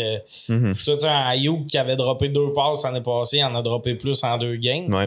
Un autre affaire, la NFL a demandé aux arbitres de plus pénaliser les procédures inadmissibles, ces lignes offensives. Ça fait que, tu sais, d'habitude, quelque chose que tu callais pas, tu le calls parce que la NFL veut. Puis est-ce que ce genre de pénalité-là, c'est un loss of down ou... Non. C'est diverge. Okay. C'est diverge. Okay. C'est diverge comme un holding. Mais il y a beaucoup de jeux annulés à cause de ça. Cette année, des beaux gros jeux que, finalement non. La pression se rend vraiment plus vite parce que tu as des... tu sais, une procédure inadmissible, ça ligne offensive. Tu sais, quand tes tackles sont un peu reculés, on n'est pas supposé. Ouais, mais je peux... tackles moyens, je peux pas croire. Mais tu sais, qui backaient leur manque en se donnant le bon angle, tout ça. Là, ils n'ont plus le droit de faire ça. C'est un diverge. Fait que t'as une belle ligne bien droite, puis ça fait que la pression se rend plus vite aussi, j'ai l'impression. Fait que tu perds des beaux jeux sur des pénalités. Il y a beaucoup de pénalités cette année. Il y a beaucoup de flags, c'est ça. Là. Vous verrez, procédure inadmissible. L'année passée, c'était quasiment juste les Chiefs qui avaient ça parce que Taylor était tout le temps fucking reculé. Mais Tommy... Puis la pression se rend plus vite. En même temps, je peux pas croire que les équipes savent pas s'aligner. C'est pas qu'ils savent pas s'aligner, c'est que si t'as un tackle moyen, lui, s'il joue contre, mettons, whatever, le bon edge, son but, ça va être de se donner un 3 pouces de plus pour avoir un angle. Là, il peut plus. Fait qu'il se fait cook, puis la pression arrive plus vite. Je le comprends, mais avant chaque début de down, tu peux demander à l'arbitre si t'es bien aligné. Ça, je suis d'accord. Il devrait jamais avoir de pénalité pour ça. Je comprends pas. Si un garde pour une pénalité, comme tabarnak, t'es censé entre deux sur le ballon. Puis aussi, en pratique, souvent dans les training camps, il y a des arbitres. Ouais. Fait que je comprends pas comment ça se fait que les gars pognent des pénalités. Ça, on est d'accord. Là. C'est comme... D'accord, mais c'est une habitude qu'il y avait. Ça fait longtemps qu'il le callait pas, puis il y a bien des joueurs de ligne un peu moins bons qui compensaient de même. Pogner la pénalité, je la catch pas. Je suis comme, voyons, calisse. Tu devrais voir l'arbitre, tu lui dis, on est-tu correct? Puis sinon, tu tapes sur le cul de ton gars à côté de toi pour lui dire, avance, t'es pas correct. Ouais, exact. Un garde qui pogne ça. Chris, t'as 2 gars qui t'ennuient puis le ballon. Mais là, ça fait que quand il va avoir moins de pénalités de même, la pression va venir plus vite. La pression vient vite cette année. Là. Non, ça vient très vite. Ça vient très vite. Très, très vite. C'est pas juste ça. Mais surtout, je le vois avec les carrières recrues, là, à quel point les blitz, là, mais en tout cas. Tu sais, les 3 points, le point que tu as statué, c'est le point le plus important là-dedans. Puis je pense que le manque de pré-saison, puis cette nouvelle affaire-là, que la ligne offensive est vraiment sur le radar cette année, ça fait que tu as moins de temps pour lancer, puis ça paraît quand même. Ouais. Il y a beaucoup de joueurs offensifs aussi qui se sont. Là, je suis pas en train de justifier le manque de verges puis de passes. Là, on s'entend que c'est vraiment un creux spectaculaire cette année particulier, mais il y a quand même beaucoup de joueurs, particulièrement en attaque, là, je trouve, qui sont blessés depuis le début de la saison. Jordan Love avec les Packers, même si on gagnait en fin de semaine. On parlait de Pacheco tantôt avec les Chiefs. Quand on parlait du duel 49ers-Rams, ils ont crime tout 4-5 joueurs de chaque côté importants, là, je parle, qui sont sur le sideline. McCaffrey n'a pas joué un down cette année. Kupp, Nakua, les deux sont out. La ligne à l'attaque des Rams qui est découpée par les blessures. Jake Ferguson, le tight end à Dallas, qui est absent aussi. J'ai une couple de noms ici sur ma liste. A.J. Brown, qui n'était pas là pour les Eagles hier. Il y en a d'autres noms là, sur cette liste-là. C'est assez spectaculaire le nombre de blessés qu'il y a depuis le début de l'année. Puis, bon, c'est difficile difficile de commenter là-dessus ou de dire qu'il y a une raison particulière qui fait en sorte que, mais quand même, ça affecte le niveau de jeu là, depuis le début de la saison. Raison. Vas-y. Le vaccin. Le gars qui passe un run de 15 minutes, c'est le vaccin. C'est le vaccin. Ça les a ralentis. Je comprends pas. Même que moi, perso, y a-tu quelqu'un qui peut nous expliquer la blessure à McCaffrey? Non, le personne ne sait. C'est aussi qui est arrivé. Il était correct au Super Bowl. Ouais. Il a pas joué puis il est blessé. Au début du camp, ouais. Tu sais, puis j'avais dit dans les épisodes pré-saison, j'ai le feeling qu'ils vont se blesser. Ouais. Je pensais pas avoir raison si vite. Mais ils ont, tu vois, un an sur 3, un an sur 4, les Niners, ça arrive, il y a un match où tout le monde se blesse. Puis ça aurait pu être pire parce que tantôt, tu t'en parlais, mais dans le match, à un certain moment, Bosa a quitté. À un certain moment, George Kittle a quitté, mais sur une voiturette même. Là. Ouais, moi, je pensais que c'était fini sur pour lui cette saison. Moi, je pensais que c'était blessé, genre le tendon d'Achille. Ouais, exact. Je pensais que pendant qu'il était sur le sideline, il a fait un mouvement. Ouais, il s'est pété puis le tendon d'Achille. je l'ai pas nommé, mais Justin Jefferson, on sait pas trop ce qui arrive avec ses ischio-jambiers, on sait pas trop s'il va être là la fin de semaine prochaine, mais certainement pas à 100%. C'est un autre gars qui est affecté après son gros toucher de 97 verges cette semaine. Lui puis Bosa se sont blessés sur le même jeu, Je d'ailleurs. soulève une question. Ouais. Puis, Et après ça, moi aussi, je vais soulever une question. théorie du complot. C'est tous des gars qui ont beaucoup d'argent garanti sur le contrat. Ouais. Est-ce que le fait que l'argent est garanti maintenant fait que les joueurs jouent un peu moins au travers des blessures? Ben, moi, je suis convaincu que oui. À un certain point, je l'ai eu, mon argent. Il n'y a pas d'argent garanti vraiment, puis tout. Mais il est blessé. Ouais. Il est blessé. Il y a des vrais blessures. Mais il y a aussi beaucoup de vedettes qu'on dirait que les autres années, ils auraient fait. Faut que je vais jouer même avec ça. Puis là, ils sont comme, ouais, non, moi, j'ai de l'argent garanti. Mon but, c'est d'être en santé au Super Bowl. Tu sais, les gars jouent plus pour le contrat, mais vraiment pour gagner, entre guillemets, quand l'argent est garanti. Ouais, je comprends ce que tu veux Je me dire. demande s'il y a peut-être un peu de ça. Moi, je me demande si les joueurs, ils s'entraînent. Tu sais, en parlant de... pas Ouais, je entraîner comprends en ce que tu veux mode comme est-ce qu'ils vont vraiment au gym? Ouais. Oui, j'imagine qu'ils vont vraiment au gym. Mais est-ce qu'ils se préparent physiquement pour la saison? Tu sais, tu parlais tout à l'heure de faire le training camp. J'ai l'impression que comme les gars sont rendus en mode comme je vais pas faire le training camp pour pas me blesser, pour pas affecter la saison.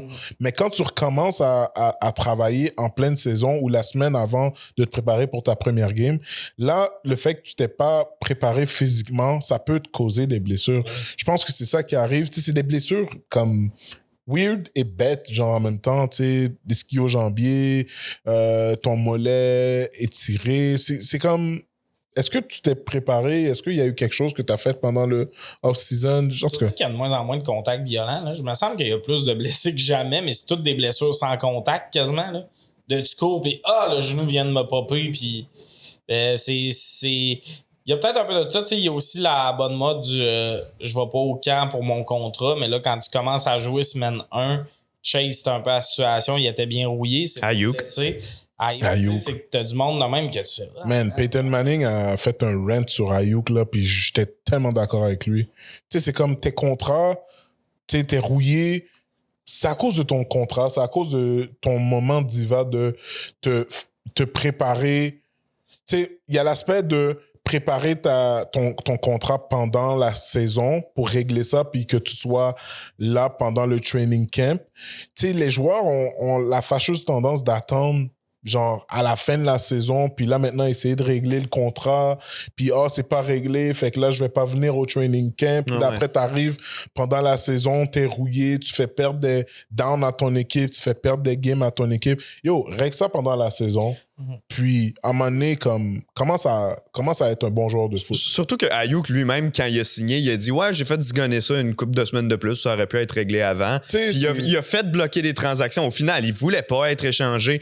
Il a fait niaiser cette affaire-là. On s'entend, ce gars-là voulait ne pas se présenter au camp d'entraînement. Ouais. Il voulait se payer un 4 semaines de congé de plus, puis il a réussi à le faire. C'est ça. T'es comme, je vais signer avec vous autres quand le camp va être fini parce que j'ai pas le goût d'aller faire des drills puis tout ça. Mais il n'y a rien qui t'habitue mieux à manger des casses d'un cuisse que manger des casses d'un cuisse. Un autre gars, tu sais, Marquise Brown, des Chiefs qui est blessé, qui n'a pas joué. On a 2 blessures. Sa saison est finie. Ouais. Sa saison est finie. Comme CMC, j'ai hâte de voir jusqu'où ça va aller. Puis, mais je serais pas surpris que semaine 9, il n'ait pas encore touché au terrain, que ça soit... Ça m'étonne beaucoup.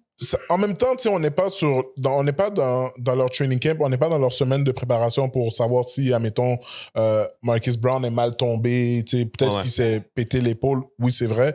Mais tu sais, quand quand on regarde des joueurs comme, tu sais, la saison dernière, admettons Chris Jones, quand il voulait avoir son contrat, Ouais. tu sais, Chris Jones, ça n'a pas été un cas où est-ce que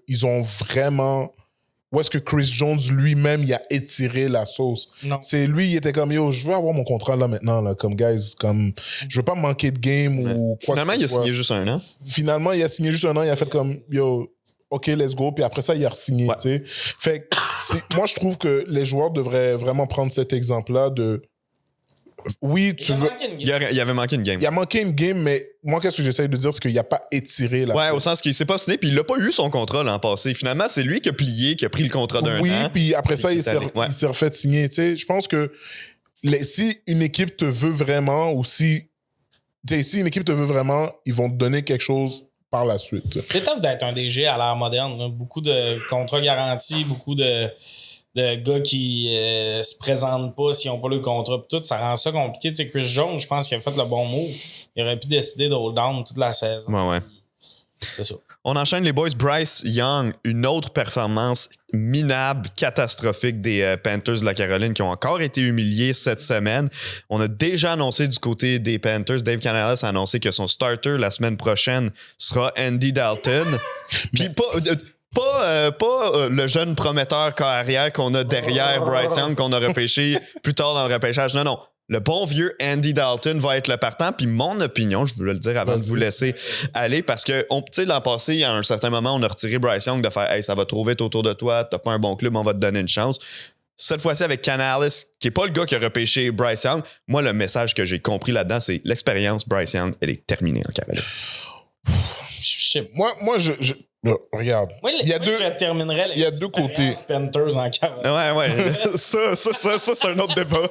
Moi, il y a deux côtés là, dans cette histoire-là. C'est que, tu sais, à la base, si t'es allé avec Bryce Young en début de saison, c'est que Andy Dalton, ça doit pas être mieux.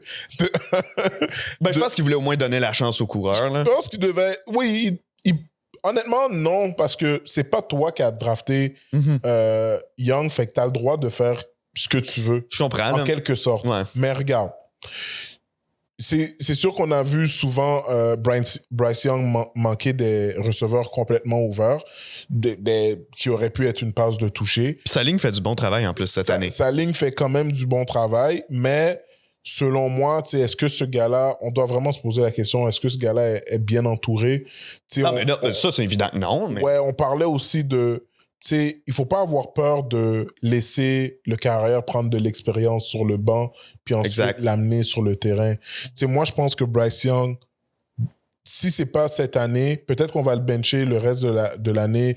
Peut-être qu'on ne va pas le voir sur le terrain en tant que starter pendant 2-3 ans. Mais je ne serais pas surpris que Bryce Young, dans une bonne équipe, en tant que starter, après avoir benché, puisse renaître de ses cendres. Ouais, mais ce sera pas avec les Panthers. Je pense pas. Puis ils n'auront pas de bonne équipe dans 2 ans. Je pense pas qu'il va être bon avec les Panthers, mais je pense qu'il n'a pas joué son dernier. Non, ça, je suis d'accord. Moi, ce que je pense qui est arrivé, c'est que Canales probablement a dit bon, là, on va bencher Bryce Young en début de saison. Puis le GM a fait non.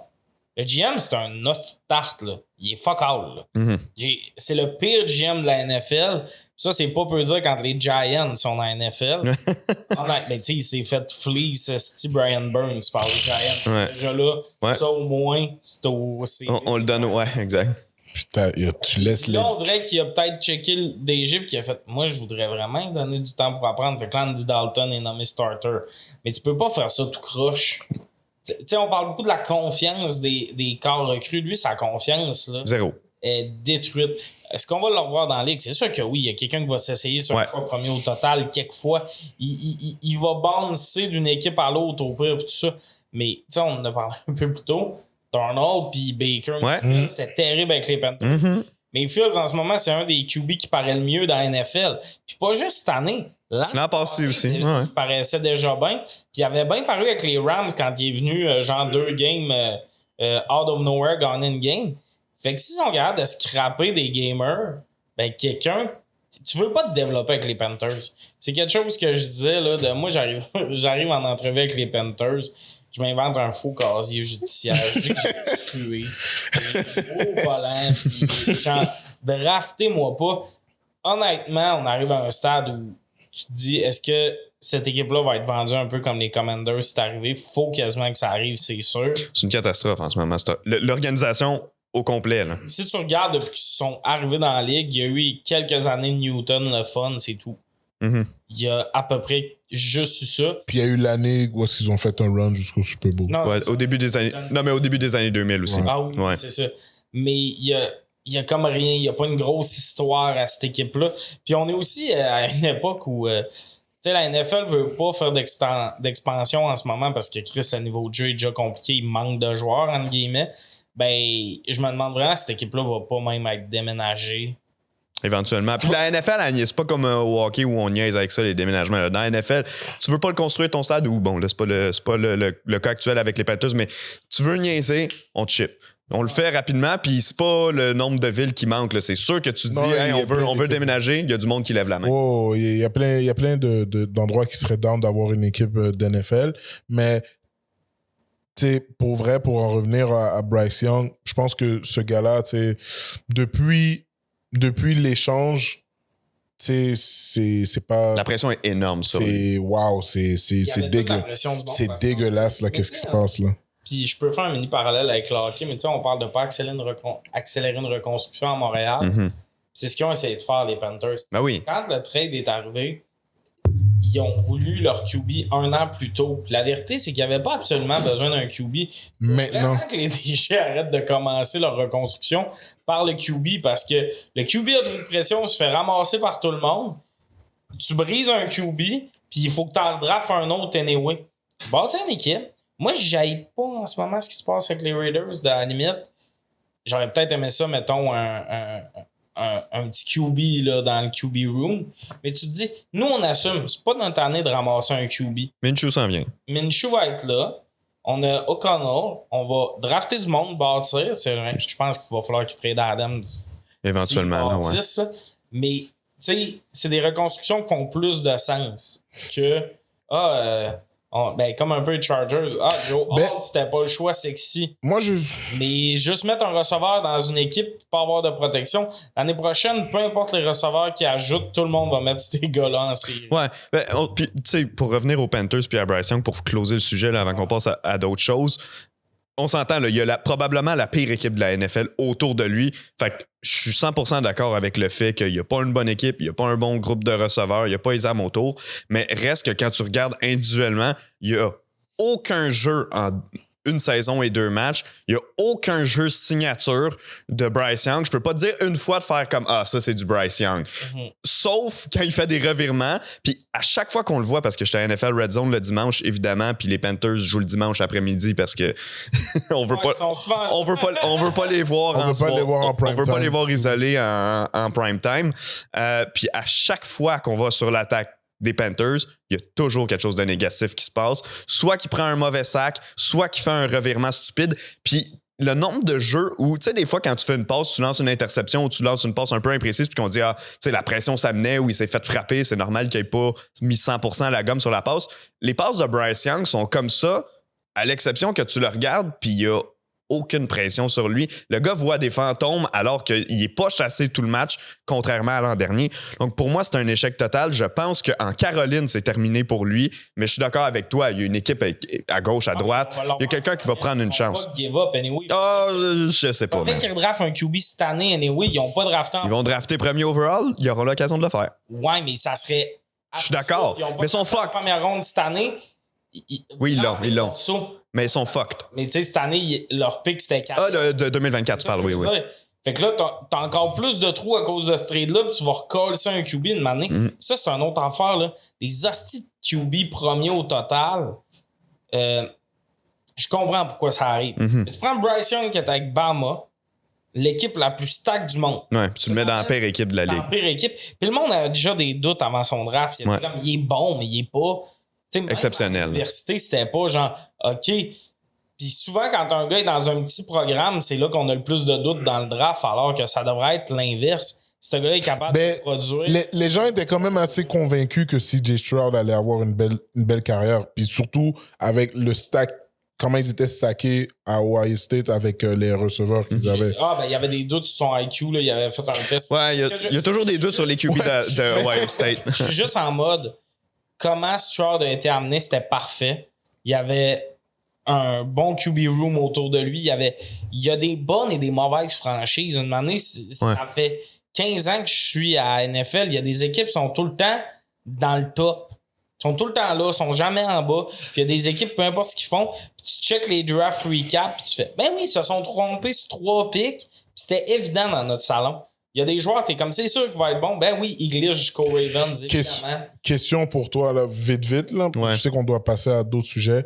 Quand tu prends une déclaration comme Deion Sanders qui dit « Moi, je vais regarder où est-ce que mes joueurs, en parlant de Hunter, puis en parlant de son carrière, Sanders, je vais regarder où est-ce qu'ils vont, puis on va vraiment considérer où est-ce qu'ils sont. » Puis il a nommé les équipes où lui a joué. Est-ce que tu serais d'accord que si, admettons, Travis Hunter se fait repêcher par Panthers qui dit « Moi, je veux faire un trade », Ça ne m'arrangerait pas. On va couper la question en deux. Là. Moi, je trouve que les Sanders, en général... à éviter. Ben, tabarnak, chose qui parle comme s'il était un top programme aux States. Je l'ai aimé, la hype là, Deion Sanders, mais comme coach, là, il vit rien de tout bord de côté. C'est le fun, il build un peu un programme avec son nom et tout ça. Mais en ce moment, il n'a pas fait grand-chose comme coach. Il devrait vraiment se concentrer sur s'assurer que ses gars soient draftés en première ronde, plus que dire on va choisir l'équipe. Parce qu'en ce moment, Sanders n'a pas dit qu'il sort top 10. Il faut encore qu'il prouve des affaires. Son petit commentaire après Nebraska, là. Sur sa ligne à l'attaque. Ouais, sur sa ligne à l'attaque. Puis là, 7 semaines après la victoire, il a amené ses gars de ligne à l'attaque avec lui à la conférence de presse. Ouais, c'est pas le même, ça marche. Moi, je suis désolé, là, mais tu sais, on parlait des coachs qui parlent trop puis tout. Sanders, je trouve que ça a l'air d'un bon gros red flag. Je suis pas en train de dire tu peux pas choisir l'équipe où tu vas. Forcer un trade, j'ai pas de problème avec ça. Tu sais, c'est Eli puis Philip Rivers là, qui se sont fait switch. Finalement, ça a bien turn out pour les deux. C'est juste, ça devrait venir du joueur. Sanders, le coach, n'a pas à se mêler de ça. Pour moi, c'est ça. Mais oui, les Panthers, on arrive à un stade où tu te dis, t'as le premier pick au total. Cette année, on va entendre des joueurs dire qu'ils veulent pas aller là-bas. Ah, 100%. Puis, advenant le cas où Canales perdrait sa job à la fin de l'année, ce qui est pas fait, je pense pas que ça va être nécessairement le cas, mais disons qu'il perd sa job, t'es un coach. T'es un bon coordonnateur, là. T'es Clint Kubiak qui, justement, ou un Ben Johnson qui cherche une job. Tu vas pas aller là, tu vas te faire renvoyer. Tu vas avoir l'air de Callahan avec les moi, je sais pas si c'est le coach qui va se faire renvoyer. Moi, je pense plus. Moi, je pense pas. Ben non, parce qu'anyway, il faut que tu le remplaces, puis tu le remplaceras pas par mieux. Non, c'est ça. Les franchises dans la NFL, on l'a vu, là.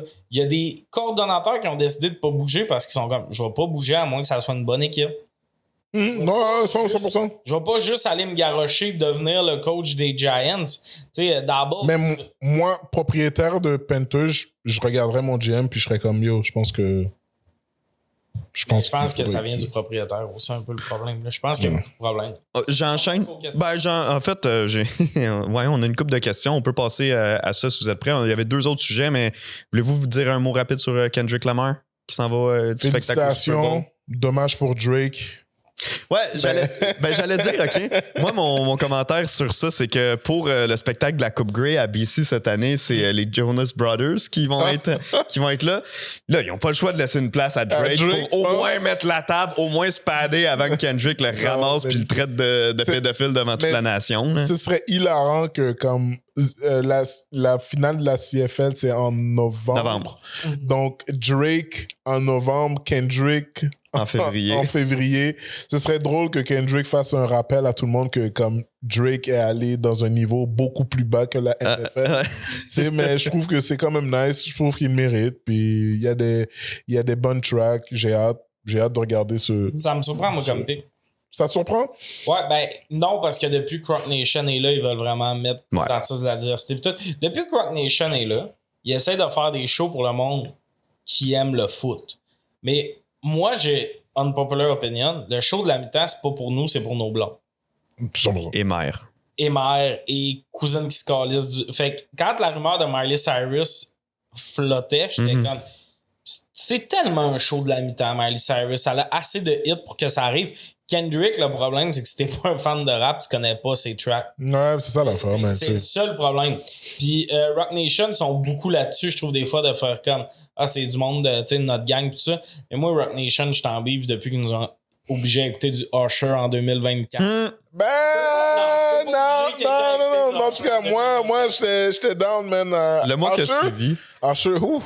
Le mois qui a suivi, j'avoue que j'ai écouté plus de Usher que jamais dans ma vie, mais j'en réécouterai plus, puis c'est probablement une porte qui est fermée. C'est vrai qu'il y a tellement beaucoup d'artistes comme, mettons, un Post Malone, qui en ce moment, il est un peu partout. En plus, il y a un peu le bridge entre un peu hip-hop country, que le country est fort, puis il aurait pu avoir beaucoup d'artistes invités parce qu'il y a plein de covers. Moi, je pensais peut-être qu'un Post Malone allait être d'un pic, Miley Cyrus était dans les rumeurs, puis tout. C'est tous des artistes plus pop. Qui font un peu plus, on parle de rayonner le football puis Taylor Swift et compagnie. Kendrick, je trouve que c'est un choix vraiment bon pour les fans NFL, mais c'est la même raison pourquoi il n'y a plus de show rock à mi-temps NFL. Ouais. C'est que le show, il est pas pour nous. Il est pour mais les gens qui écoutent ça. C'est un happening pour tout le monde. Tu sais, même le monde qui écoute pas le football écoute le Super Bowl pour les publicités, pour le spectacle aussi, et tout. Donc quand c'est le spectacle de la mi-temps du Super Bowl, c'est pas seulement un artiste. Là, oui, c'est ça. Il y a d'autres personnes qui vont le rejoindre. L'artiste, il l'invite, puis tu sais, il fait à l'image de ses alentours. Ça vraiment le jupon Rock Nation parce que Kendrick était là dans le mix des rappeurs. Quand c'était à LA. On s'entend qu'il était déjà un peu out of this range, là, dans le sens que c'était vraiment des rappeurs classiques, puis là, ils ont mis Kendrick. Tu fais, OK, Kendrick est là, son bout était bon, là, pas de problème. Mais là, il revient comme artiste principal. Là, OK, Rock Nation, là, je trouve ça juste un peu dull de tout. Tu sais, cette boîte-là lead ça présentement, mais c'est vraiment... Ouais, mais tu sais, t'es pas pour remettre encore Beyoncé puis Bruno Mars, là. So... Non, mais il y en a plein d'artistes qui en ont pas encore fait, puis... Mais je pense que c'est par rapport à l'année qu'ils ont eu, ces artistes-là. Ben, je suis 100% d'accord. Probablement, ouais. Il y a des artistes... Quoique Usher... Ouais, c'est ça. Ça faisait 10 ans qu'on le voyait plus. Usher, parce que quand tu regardes Usher, c'est que Usher, il y avait beaucoup de moments viraux en tant que clip sur les réseaux sociaux. Mais, tu sais, je comprends qu'est-ce que vous dites, là, les gars. Là, ça fait 2-3 ans que c'est des pics un peu moins évidents. Moi, admettons, directeur de Rock Nation, j'aurais pas pris Kendrick. Tu sais, j'aurais plus pris quelque chose comme tu dis, un peu plus comme overall pour que tout le monde soit content. Puis après ça, tu décides d'éviter les artistes que tu veux. Mais je sais pas, tu sais, moi, Kendrick... Ça va être bon, le show va être bon. Mais justement, quelque chose... Ça, mettons, si je vous demande c'est quoi les beats de Kendrick, vous allez me dire, yo, je sais pas, tu sais, peut-être... Humble. C'est tout. C'est ça, exact. Mais après ça, tu sais, il y a tellement de beats de Kendrick qui sont connus aux États-Unis. Ouais. Puis je pense que c'est ça le problème, le fait qu'ils sont juste connus aux États-Unis. Ouais. Puis tu sais, quelqu'un de, je sais pas moi, d'Allemagne qui va écouter le Super Bowl, il va peut-être pas connaître les beats de Kendrick. Le show va probablement le plus marquer. Mais je serais pas surpris qu'il y ait non plus, tu sais, tu parlais des invités qui vont venir, là, on sait pas ce sera qui cette fois-ci, mais avec les invités qui aient des covers de chansons plus connus peut-être de d'autres artistes. Tu penses pas? Non, je pense pas. Mais dans ce cas-ci, dans un truc aussi, quand c'est une musique aussi nichée, écoute, peu importe, là, on verra. Puis même Rock Nation Hot Take, le spécial rap qu'il avait fait en LA, j'avais pas trippé, pas sur les artistes, les tunes, la mise en scène était dégueulasse. Ben, c'était de jour. J'aime ça. Ouais, puis c'est que j'aime ça quand même des artistes performers. Ouais. Ben, Rihanna, c'était pour d'autres raisons. Ouais. C'était moi en mode performance. Mais il y a un peu ça de j'ai hâte qu'on retombe dans des. Tu sais, on parle de Bruno Mars, que je comprends qu'il l'a déjà fait. Mais il avait donné un show. Il l'a jamais fait encore. C'est vrai. Tant qu'il va le faire un jour, tout ça. Ça va être des grosses affaires marquantes de OK, mise en scène, pas de bon sens. Puis tout, là, je trouve qu'avec Rock Nation, c'est un peu. On a mis ça là. Tu sais, la mise en scène du show rap était dégueulasse. Moi, j'ai pas trouvé, mais c'est en tout cas. Ben, j'avais pas détesté, mais le fait qu'il faisait clair parce qu'on était dans l'Ouest, c'est sûr que ça avait un peu scrappé le spectacle. Ouais, c'était bizarre. Bienvenue au Saguenay. Parce que, ouais. OK, on passe aux questions du public. Les boys, on va passer par-dessus le documentaire à Rogers. De toute façon, ça sort le 17 décembre. On a le temps d'en parler en masse au cours des prochaines semaines. La première question vient de Steven Vaillancourt. La question est, quel est le pire échange selon vous? Celui des Seahawks pour Russell Wilson ou celui des Panthers pour Bryce Young? Moi, je vais dire celui de Russell Wilson. Là. OK. Et juste attends que ce gars-là, il ne mette pas les pieds sur le terrain. Je vais toujours voir ce trade-là comme un peu bizarre. Bryce Young, je pense qu'il y a encore le temps pour être une meilleure personne, pour être un meilleur carrière. Mais en même temps, tu n'échanges pas Russell Wilson. Bo Nix est backup, peut-être. Bo Nix a plus de temps de regarder quelqu'un devant lui. Surtout qu'il le paye anyway. Là.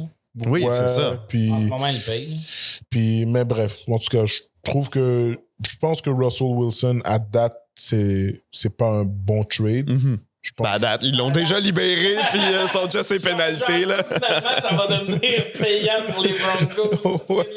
Ils payent le gars 38 millions pour pas jouer pour ça. mais en tout cas, Ouais, on se comprend. Il n'est pas encore prêt à dire que c'est un flop. c'est un flop. C'est un flop, mais c'est ça. On parle des deux trades parce que pour moi, le pire trade, c'est pas ces deux-là, c'est Watson. Ça va tout le temps être Watson en haut. Ouais. Trevor Penning, c'est un mauvais trade en esti. Il n'y a pas juste des trades de QB, mais mettons, entre ces deux-là, le trade pour moi de. Je pense que le pire trade, c'est Bryce Young. Parce Moi aussi. que quand tu check, tu sais, je peux. Tu l'as-tu, là, l'info de. Je l'avais, mais je suis plus sûr dans quelle conversation tu me l'as Quelle envoyé. info? Ça, c'est que j'ai les breakdowns des trades. Wilson. Là, je l'ai. Ils ont reçu Wilson, en échange, ils ont donné Drew Luck, Noah Fant, Shelby Harris, que c'est des gars ils donnaient des gars, là, tu sais. Ouais, Harry, c'est plus là, mais. Les draft picks qu'ils ont eu, c'est Charles Cross, Boye Maffei, Tyreek Smith, Devon Witherspoon, Derek Hall.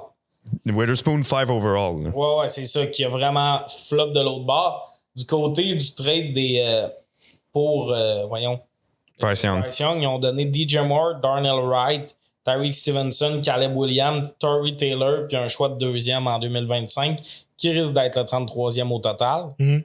Donc, un très bon pick. Puis eux, en échange, ils ont eu le premier pick pour aller ramasser Bryce Young. Je trouve que la raison pourquoi Bryce Young, c'est le moins bon pick, le pire trade des deux, c'est qu'ils ont accéléré leur reconstruction. C'était évident que cette équipe-là, tu pouvais picture qu'il n'était pas à un QB d'être à quelque part. C'est pour ça que je trouve que c'est le pire trade. Mm-hmm. Parce que sinon, trader pour un Wilson fucking vieux, qu'en plus, il faut que tu lui donnes de l'argent Ouais. garantie, c'est terrible. Tu sais, il y a le contrat en plus qui vient avec un Wilson et un Watson que là, ça tue ces deux équipes-là présentement. Par contre, tu sais, DJ Moore, c'est un morceau bien plus intéressant que quasiment tout ce que je t'ai nommé pour Wilson. Caleb Williams, c'est un premier au total. Du moment qu'ils ont donné le premier au total de l'année d'après, j'étais comme, ben, ils sont out. Ouais. C'est vraiment ça. T'es sorti de la course, puis les Bears, c'est que de l'autre côté, ils ont fait ce qu'il fallait faire. Ils ont ramassé Darnell Wright avec le choix 9 que les Panthers leur ont donné. Ils ont construit un peu une ligne à l'attaque. Ça va pas bien, si, ouais. Au moins, ils ont mis des morceaux sur la ligne à l'attaque, puis là, ils ont amené le gars. Fait que c'est ça qui fait moins paraître bien, je trouve, les Panthers. Hein. Ouais, moi aussi, j'ai les Panthers comme étant la pire transaction. Je veux dire, t'étais pas rendu là, t'as fait une transaction pour un gars qui était pas le bon. Ton propriétaire t'a forcé à prendre le gars que tu voulais pas prendre en plus parce que, rappelez-vous, il y avait une vidéo qui était sortie. Je pense que c'était pendant le Combine ou c'était pendant, bref, une réunion. CJ Stroud qui avait rencontré les Panthers, puis il y avait un employé, un coach des Panthers qui avait dit « Ah, tu verras, je connais un terrain de tennis qu'on pourra aller jouer ou quelque chose de même. » Bref, qui était en train vraiment de parler de la vie en Caroline, de comment que ça allait être là-bas. Puis t'as David Tepper qui a fait comme « Non, c'est le gars de Bama, le petit Bryce en dessous de 6 pieds qu'on va aller prendre à Bama. » En dessous de 6 pieds. Puis ça a été une catastrophe. T'étais pas rendu là. Puis en ce moment, t'enlèves Bryce Young, tu mets un bon QB. C'est pas plus une bonne équipe. Ils ont juste pas un bon club. Même si Bryce Young avait été correct, t'aurais dû le payer avant le moment que ton équipe devienne compétitive. Donc, il n'y avait pas rapport à faire ce move-là. Puis si je check chez les Broncos, je comprends qu'on est 2 ans plus tard aussi puis qu'on a eu le temps de comme réaligner nos flûtes. Puis en ce moment, ça se passe pas très bien pour Bo Nix, mais dans la mesure où on se dit que si Bo Nix, finalement, ça débloque puis que ça marche, on peut passer à autre chose sur le Luka Wilson. Oui, on aura gaspillé des choix, mais on sera passé à d'autres choses. Le club sera avec un potentiel un peu moins minable que celui des Panthers, qui est vraiment mauvais. Fait que moi aussi, je vais y aller avec, pour moi, les Panthers ont fait le pire trade. C'est très dangereux de vider ta banque de picks pour aller chercher un QB, peu importe comment. Watson, c'est l'exemple. Wilson, puis Young. Puis pendant ce temps-là, t'as les Bucks qui, tranquille, signent Baker Mayfield pour essayer, puis finalement, ça marche. Tu sais, il y a ça, c'est que, man, des picks, c'est ce qui protège ton QB, puis tout. Il y a tout ça là-dedans. Il n'y a jamais de certitude dans le draft. C'est ça aussi qu'il faut se rappeler. Là, Bryce Young, c'était pas une certitude. C'était pas le pick le plus certain qui était disponible. Puis eux autres, ils ont vidé la banque pour ça. L'année avant Caleb. On le savait que Caleb... Ouais, ils savaient, là, c'est ça. Puis c'est pas une certitude, Caleb non plus, mais tu sais, ça pressait-tu d'avoir ton QB? Genre, tu vends plus tes billets puis tu paniques du côté de la Caroline, en tout cas.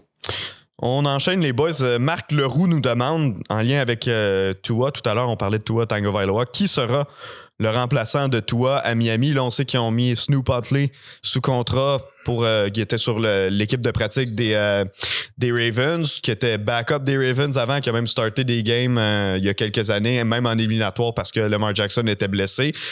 À court terme, là, pour le prochain match, ce sera Skylar Thompson qui a terminé le dernier match, qui va être le partant.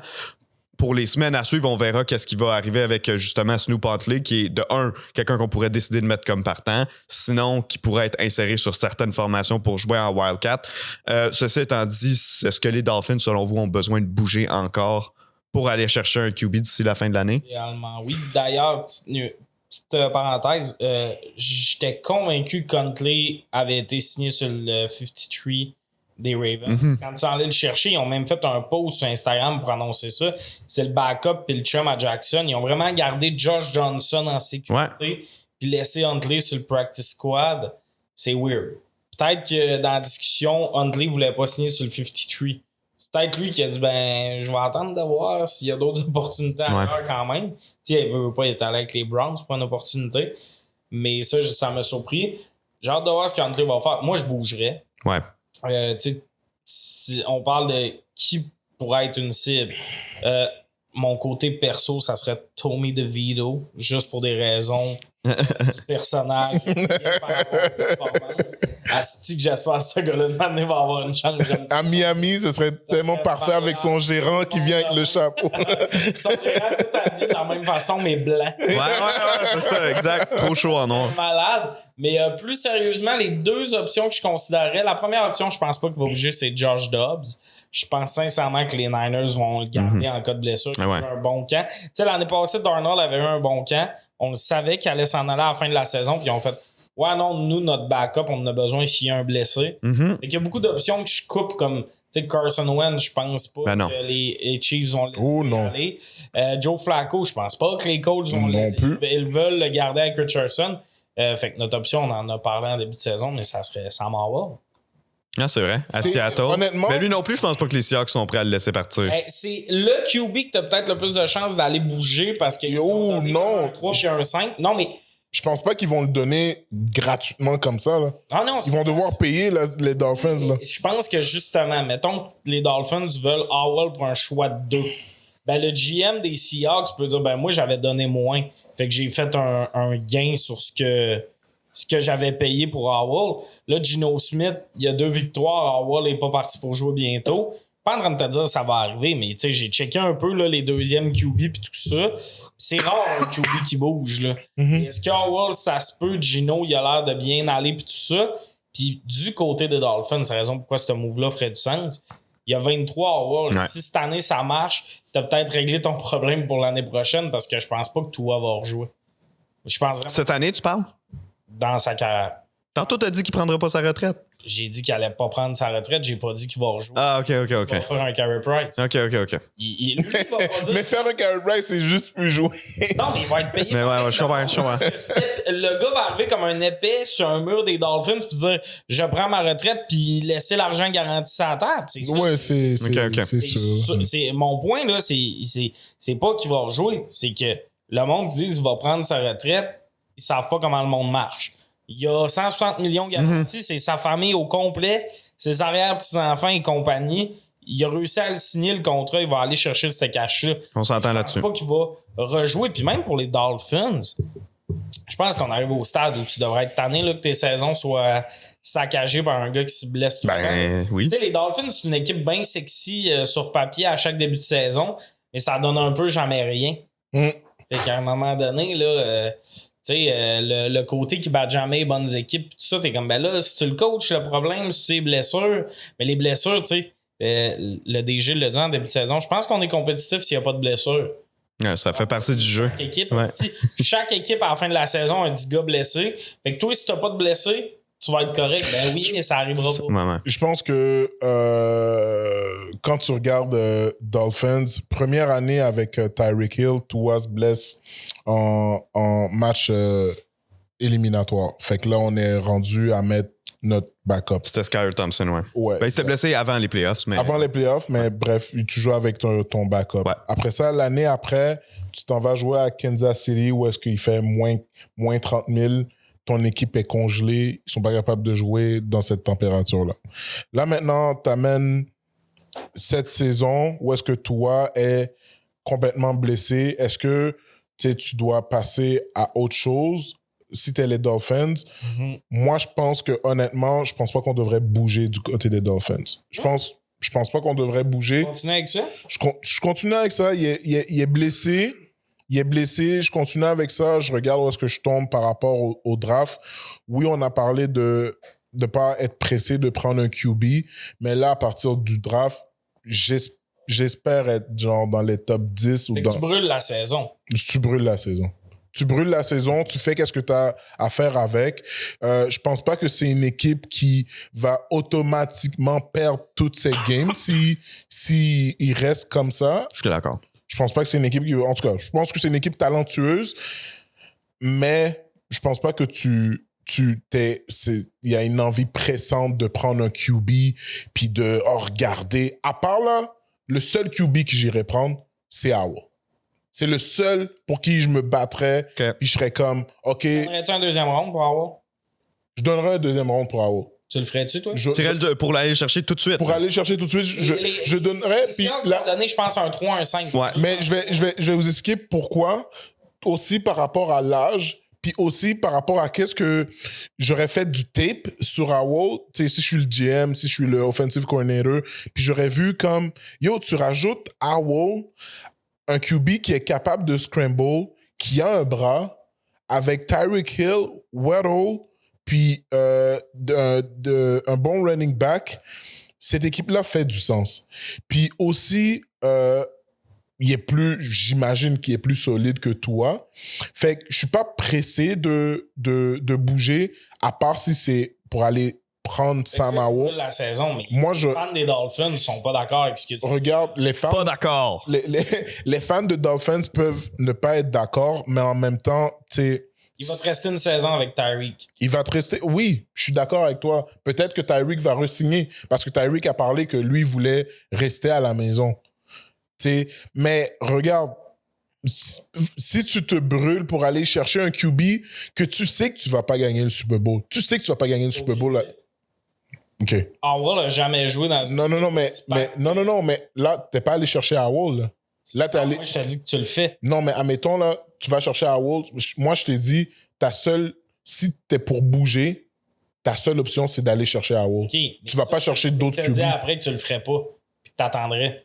Non, je le ferais si ma seule... Si les Seahawks voulaient, mais moi, je pense pas que les Seahawks Si les Seahawks veulent, OK, Howell, OK, là, je bouge. Mais si, admettons, les Seahawks me disent, non, on veut pas trade Howell parce que peut-être Geno Smith a d'autres trucs, on veut pas donner un contrat à Geno, whatever it is, OK. Mais si tu vas pas chercher Sam Howell, ça sert à rien que tu bouges. Tu vas chercher Huntley, mais comme tu vas pas aller loin en playoff. Ben, pas avec Snoop. À la base. C'est pas l'autre option. Mais à la base, mais pour le moment, c'est une option. Oui, pour le moment, mais dans la ligue, il y en a d'autres, des options de. Mettons que c'est pas. Mettons les autres options, Tommy, c'est pas une option qui va t'amener à un niveau supérieur en tant qu'équipe. Fait que moi, je me dis, tant qu'à ça, fais juste prendre la saison comme elle est. Oui, il te reste une année avec Tyreek Hill. Mais prends la saison comme elle est. Après ça, à la fin de la saison, regarde tes options. Ils ont-tu leur premier pick cette année? Ils ont leur premier pick. Au moins, il y a ça. Toi, t'en penses quoi, le fan des Dolphins? Hein? Moi, Sam Howell, j'aimerais ça. je suis prêt à payer un petit peu plus que les Seahawks ont payé étant donné la situation d'urgence. Les Seahawks, j'ai vérifié, là, c'était Sam Howell et un choix de 4 contre un choix de 3 et un choix de 5. Donc, écoute, c'est pratiquement rien. Au final, tu as un choix puis un qui a baissé. Je pense pas que les Seahawks le feraient. S'ils sont ouverts à le faire, go for it. Je vais le chercher. Je me débrouille pendant 2 semaines pour laisser le temps d'apprendre le cahier de jeu, se familiariser à l'entraînement, puis après ça, tu starts. Ceci étant dit, les boys, vous en avez oublié un. Moi, je sors un combo de cartes avec ce que j'ai dit tout à l'heure sur une autre nouvelle. Oh mon Dieu, dis-moi pas ça. Ouais, comme une vraie partie de Yu-Gi-Oh! Non, mais- Start-moi la caméra numéro 4, JP. Mets-moi là d'en face. Je le dis à la caméra. Les Dolphins vont transiger pour un corps arrière qui a été abandonné par son équipe hier, Bryce Young. Ben non. Ouais. Ben non. Ouais. Les Cards l'ont fait avec Josh Rosen il y a une couple d'années. Moi, je pense que l'expérience, elle est terminée. Dave Canales veut rien savoir de ce QB-là. Il a jamais dit Il va le bouger. savoir. Oui, il le bench après 2 matchs. Puis il est pourri en match. Puis je Il pense faut même que tu pas... veux aller Oui, chercher. mais prends une chance à ce point-ci. On veut savoir qu'est-ce qu'il peut avoir l'air dans une bonne équipe. Je suis pas sûr.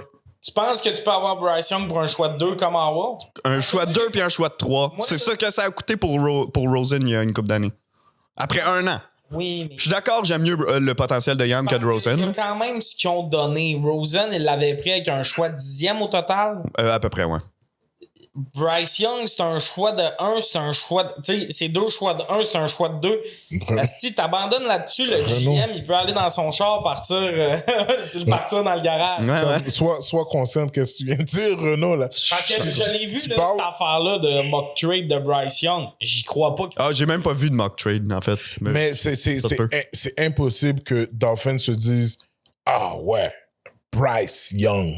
Non, ben pas de le voir gros de même, mais t'es dans une situation où j'ai une équipe bâtie pour gagner maintenant. Ma fenêtre est en ce moment, si fenêtre il y a, ça sera pas avec Snoop Huntley, on s'entend. Ça sera pas avec Bryce Young, on s'entend. Je prendrais une chance sur lui. J'aime mieux mes chances avec Young qu'avec Snoop Huntley. Je suis d'accord, mais si tu me dis que les Seahawks, c'est pas sûr qu'ils bougent, c'est impossible que les Panthers bougent. Ils replacent la barque, ils vont pas bouger. Ils vont pas bouger le move de barque. Non. Moi, je te dis là, honnêtement, T'as-tu déjà tant- vu à NFL? tant Oui, qu'à- j'ai vu Josh Rosen être échangé contre un jackstrap plein de merde. Kyler Murray! Ils vont drafter first overall l'an prochain. Anyway, Regarde, les Panthers. moi, je suis en mode là, pour vrai, les gars, bouge pas. T'as Cam Ward qui s'en vient l'an prochain. Cam Ward, le goaler des Hurricanes.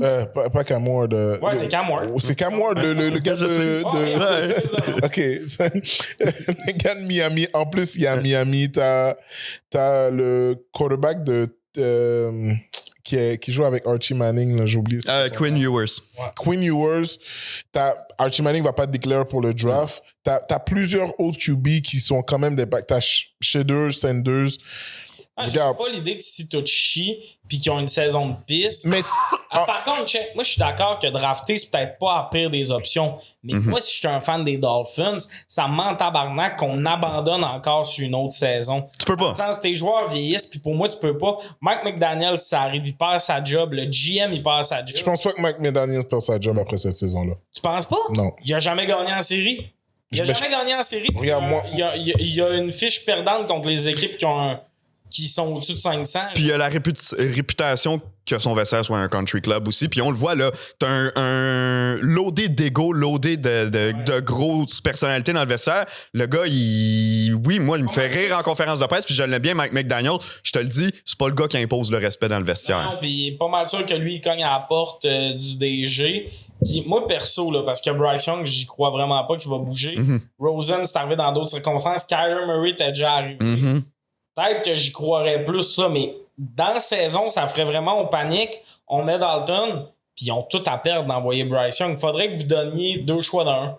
Faudrait... Non, ça arrivera pas, ça, par exemple. Pour un 2 Ben, c'est ça qu'ils vont demander. ils vont pas donner un 2 pour un 2 puis un 3. Ils vont pas risquer que Bryce Young ait une hostie de saison avec les Dolphins puis ça le faire mettre d'en face. Ils sont pas épais à ce point-là. Mais Par contre, tu peux pas arriver en négociation de trade puis demander 2 choix de première ronde pour un gars que t'as benché pour Andy Dalton. Mais, admettons, tu sais, si tu. Drake May, il joue pas en ce moment. Ouais, mais là, c'est un cas différent. Drake May a jamais joué. On a vu Bryce Young. On a vu qu'il est pas bon sur le terrain. Je sais que je vais aller le chercher, c'est pas grave.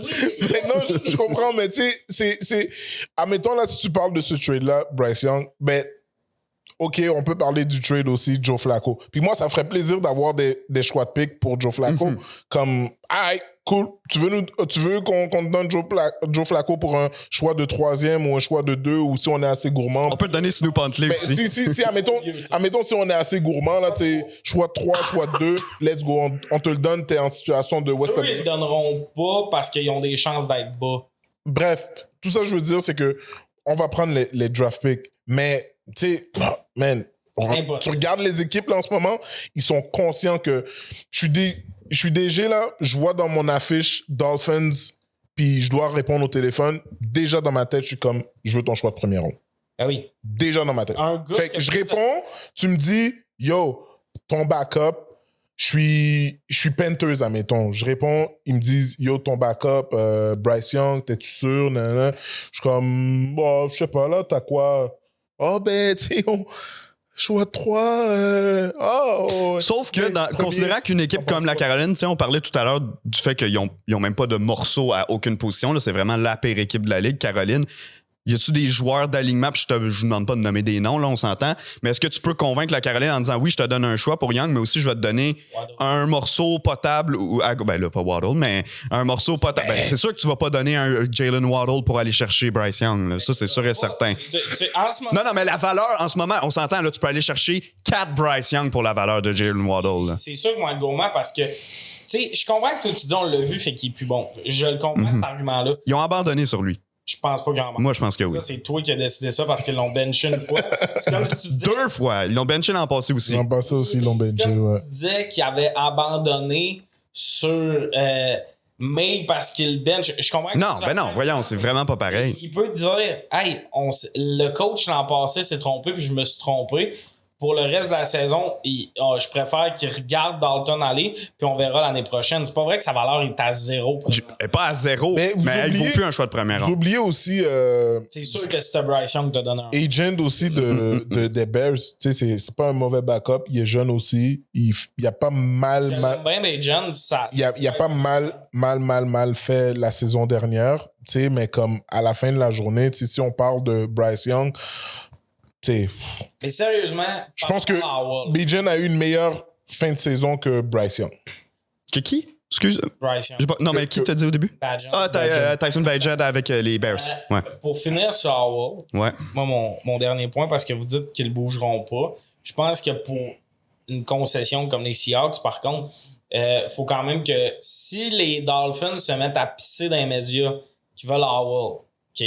Ben là, tout d'un coup, le clan Howell peuvent mettre de la pression sur les Seahawks. Ben, vous nous startez ou vous nous tradez. Ouais. Puis là, c'est Gino qui deviendrait expandable. C'est ça, mais tu comprends ce que je veux dire? Ça peut... Faut pas oublier que les médias, des fois, c'est un outil de... Fais-moi confiance que Gino serait content de ça. Imagine, tout est là, tes backups, t'entends une rumeur de « Hey, ça a l'air qu'ils veulent faire... tu sais, tu fais de la description. Il y a un autre poste de TV qui te voudrait la description tout le temps. Tout le temps, là, tu fais toutes les games. Ben, si t'entends cette affaire-là, ça se peut que tu fasses « Ah, ben... » Non, mais tu sais, il y a une manière que vous pouvez-vous trouver votre compte. Fait que je pense qu'à Howell, il y a peut-être des chances qu'il bouge. Surtout, là, si Gino continue de gagner, ça commence à être top de dire « Ouais, on va essayer Howell » qui avait quand même des interceptions, là. D'autres, on oublie ça un peu, là, on voit le potentiel. Puis il y avait la pire ligne à l'attaque de la Ligue aussi. C'est ça, mais dans un bon système, j'y crois, mais Bryce Young, je trouve que c'est vraiment un scénario de film. Ils ont trop donné. OK, les boys, on déborde du temps, fait qu'on va passer tout de suite à qu'est-ce que tu regardes en fin de semaine. Tommy, ton choix de match pour le prochain week-end? Moi, c'est Saints Eagles. Les Eagles sont chambranlants, disons, mais c'est surtout pour voir les Saints. Je pense que s'ils gagnent cette semaine, tout ça va Je pense que ça va faire un statement. Ben, c'est plus un statement, c'est ça va être un statement à battre dans la division s'ils gagnent en fin de semaine.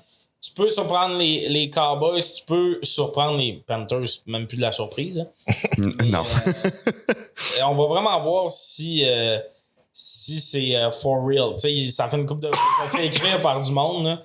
Puis je suis en mode patience, mais je pense qu'après 3-4 semaines, on a un portrait plus clair de ce qui se trame pour la saison. Puis s'il continue de jouer de manière convaincante de même, je vais me hyper pour avoir le cœur brisé plus tard.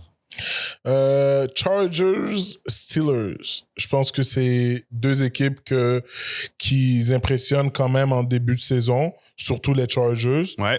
J'ai hâte de voir si les Chargers vont être capables de maintenir la cadence contre la défensive des Steelers.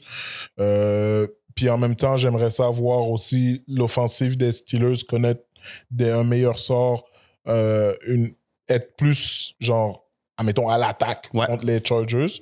Puis je pense que c'est une game qui peut être très, très, très... qui peut être disputée, genre, dans les 2 dernières minutes. Ouais. Puis, man, Herbert, belle saison à date, joue très bien. C'est blessé un peu, hein? C'est fucké un peu pendant le match, mais je pense qu'il va être correct pour le match. Ouais. Puis, il reconnaît... il fait pas trop de revirements non plus. Fait que j'ai hâte de voir qu'est-ce que ça va donner. Je trouve que le rushing game de Chargers est très nice. On va voir ce que ça va donner contre le front défensif TJ Watt de Steelers. Fait que je pense que c'est une bonne game. Je pense que ça va être un vraiment bon match. J'ai hâte de voir la confrontation. Slater et Alt à date, ça fait vraiment un bon duo de bloqueurs. Dans le premier match de la saison, Max Crosby a été neutralisé par Joe Alt, que c'est son premier match en carrière. Là, on va avoir cette confrontation-là avec TJ Watt, comme tu parlais. Fait que je pense que ça va mettre un statement aussi sur Alt de contre. S'il est capable de neutraliser TJ Watt, je pense que il peut être considéré comme l'un des bons tackles dans la NFL puis l'un des meilleurs tackles. Puis ce week-end à Red Zone, le week-end dernier, quand on faisait le match des Steelers, on voyait Justin Fields sur le terrain justement contre les Broncos.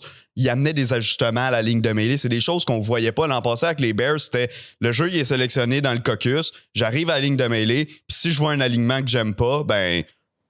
on essaye de passer au travers du gars qui va être devant nous parce que ça fonctionnera pas. Là, on le voyait parler à ses receveurs, mettre l'attaque en confiance. J'ai l'impression que, sans m'avoir mis des statistiques spectaculaires sur le terrain, en 3e essai, ce qui était sa grosse faiblesse, parce que quand il était forcé de passer en 3e essai, il était pas capable de compléter une passe. Là, on l'a vu demander des ajustements, voir des choses, faire des lectures pre-snap qu'il était pas capable de faire. C'est sûr qu'une fois que le ballon lève puis que tout bouge, ça va encore un peu vite pour lui, mais quand même, moi, je vois une progression dans le jeu de Justin Fields. Fait que le match contre les Chargers, tu as raison, j'ai vraiment hâte de l'écouter. Le match, par contre, que je vais surveiller, les Lions, la semaine dernière, 1-7 pour les toucher dans la zone payante contre les Buccaneers. C'est là qu'ils ont échappé le match, pas le choix de le dire. Puis, l'année dernière, ils étaient très agressifs dans ces situations-là. Là, ça jouait un peu contre eux. Les Cards, moi, je les ai bien aimés ce week-end. Ils ont complètement écrasé les Rams, même si les Rams sont amochés quand même. On a eu l'éclosion de Marvin Harrison, 2 touchés au premier quart. Donc, j'aime bien Kyler Murray. Je l'ai toujours bien aimé. Quand il est en santé, je pense que c'est un corps qui peut faire vraiment des ravages. Le problème, c'est justement qu'il est rendu à la mi-saison, il est tellement poqué qu'il est plus capable de courir. Mais non, je vais y aller avec Lyon Cardinals pour mon match ce week-end. Quelque chose à plugger avant qu'on finisse, les boys? Suivez-nous, cliquez sur la cloche du Tailgate Podcast. Après ça... les lundis au Roger. Les lundis au Roger, merci. Ouais, c'était plus ça qu'on voulait que tu plugues en fait. Tu peux plugger le reste. Lundi, chez Roger, je reçois 5 humoristes tout le temps. Chaque lundi, Tommy Néron veut jamais venir parce que monsieur fait sa bougie. Puis aussi... un qui écoute la game du lundi. Je l'écoute. Puis, non, mais lundi chez Roger, venez en grand nombre. Puis aussi, c'est ça, je vous aime. Abonnez-vous. Ben, tu sais, moi, vous pouvez me suivre sur mes réseaux et compagnie, mais c'est un peu plug général, la communauté Football Québec, entre parenthèses, le tailgate. Ouais, puis genre là, on a peut-être un peu skippé des questions pour manque de temps, mais vous avez vraiment pitché des questions intéressantes. Ouais, continuez. Ça, c'était des questions variées, là. Souvent, les premières semaines, le concept était peut-être moins clair, mais on se faisait demander, mettons, qu'avez-vous pensé de la blessure de Tua? Évidemment qu'on va le traiter, c'est dans l'actualité, ouais. Puis on va parler des games. Fait que c'est le fun quand il y a du monde qui nous demandait des questions sur leurs équipes. Là, on a vraiment skippé beaucoup. On va s'organiser pour vraiment en faire plus les autres semaines. Fait que continuez à poser des questions parce que moi, j'aime ça. Côté contenu, ça nous amène ailleurs puis ça nous fait se pencher sur des équipes que des fois, on aurait peut-être moins analysé Ouais. le podcast de manière naturelle. Ouais, puis des fois, il y a des questions intemporelles. Fait que si on n'a pas pris votre question cette semaine, ça se peut qu'on la prenne. Tu sais, cette semaine, on en avait genre 5 en notes. On en a passé 3 finalement parce que on manque de temps. Je pense qu'aussi, on répond souvent aux questions au fur et à mesure. Là. C'est épais qui a amené le point que Bryce Young allait Oh. aider. Hey. Je te confirme qu'on débordait avant même de parler de ça. Donc, c'est tout les boys. On va se laisser là-dessus. Merci tout le monde de nous suivre. Je vous rappelle, Communauté Football Québec, entre parenthèses, le Tailgate sur Facebook. On est presque 7000. Si on peut atteindre les 7000 pour la semaine prochaine, ça serait vraiment flyé. Sur YouTube également, si vous pouvez aller vous abonner. En fait, je vais faire la grosse concentration de cette semaine sur YouTube. C'est là qu'on publie absolument tout notre contenu. Puis comme JM l'a dit, la petite cloche, ça vient nous aider. Puis nous, plus il y a d'abonnés, plus notre podcast est répandu un peu partout dans l'algorithme. Donc, si vous pouvez commenter, ne serait-ce que le mot algorithme sous les vidéos, ça nous fait un gros plaisir. Puis c'est ça. Ça permet de nourrir mes enfants. Exact. Les enfants à Tommy peuvent être nourris. Ouais, t'as des enfants, toi? Non, mais dis-le pas. Ciao tout le monde, semaine prochaine.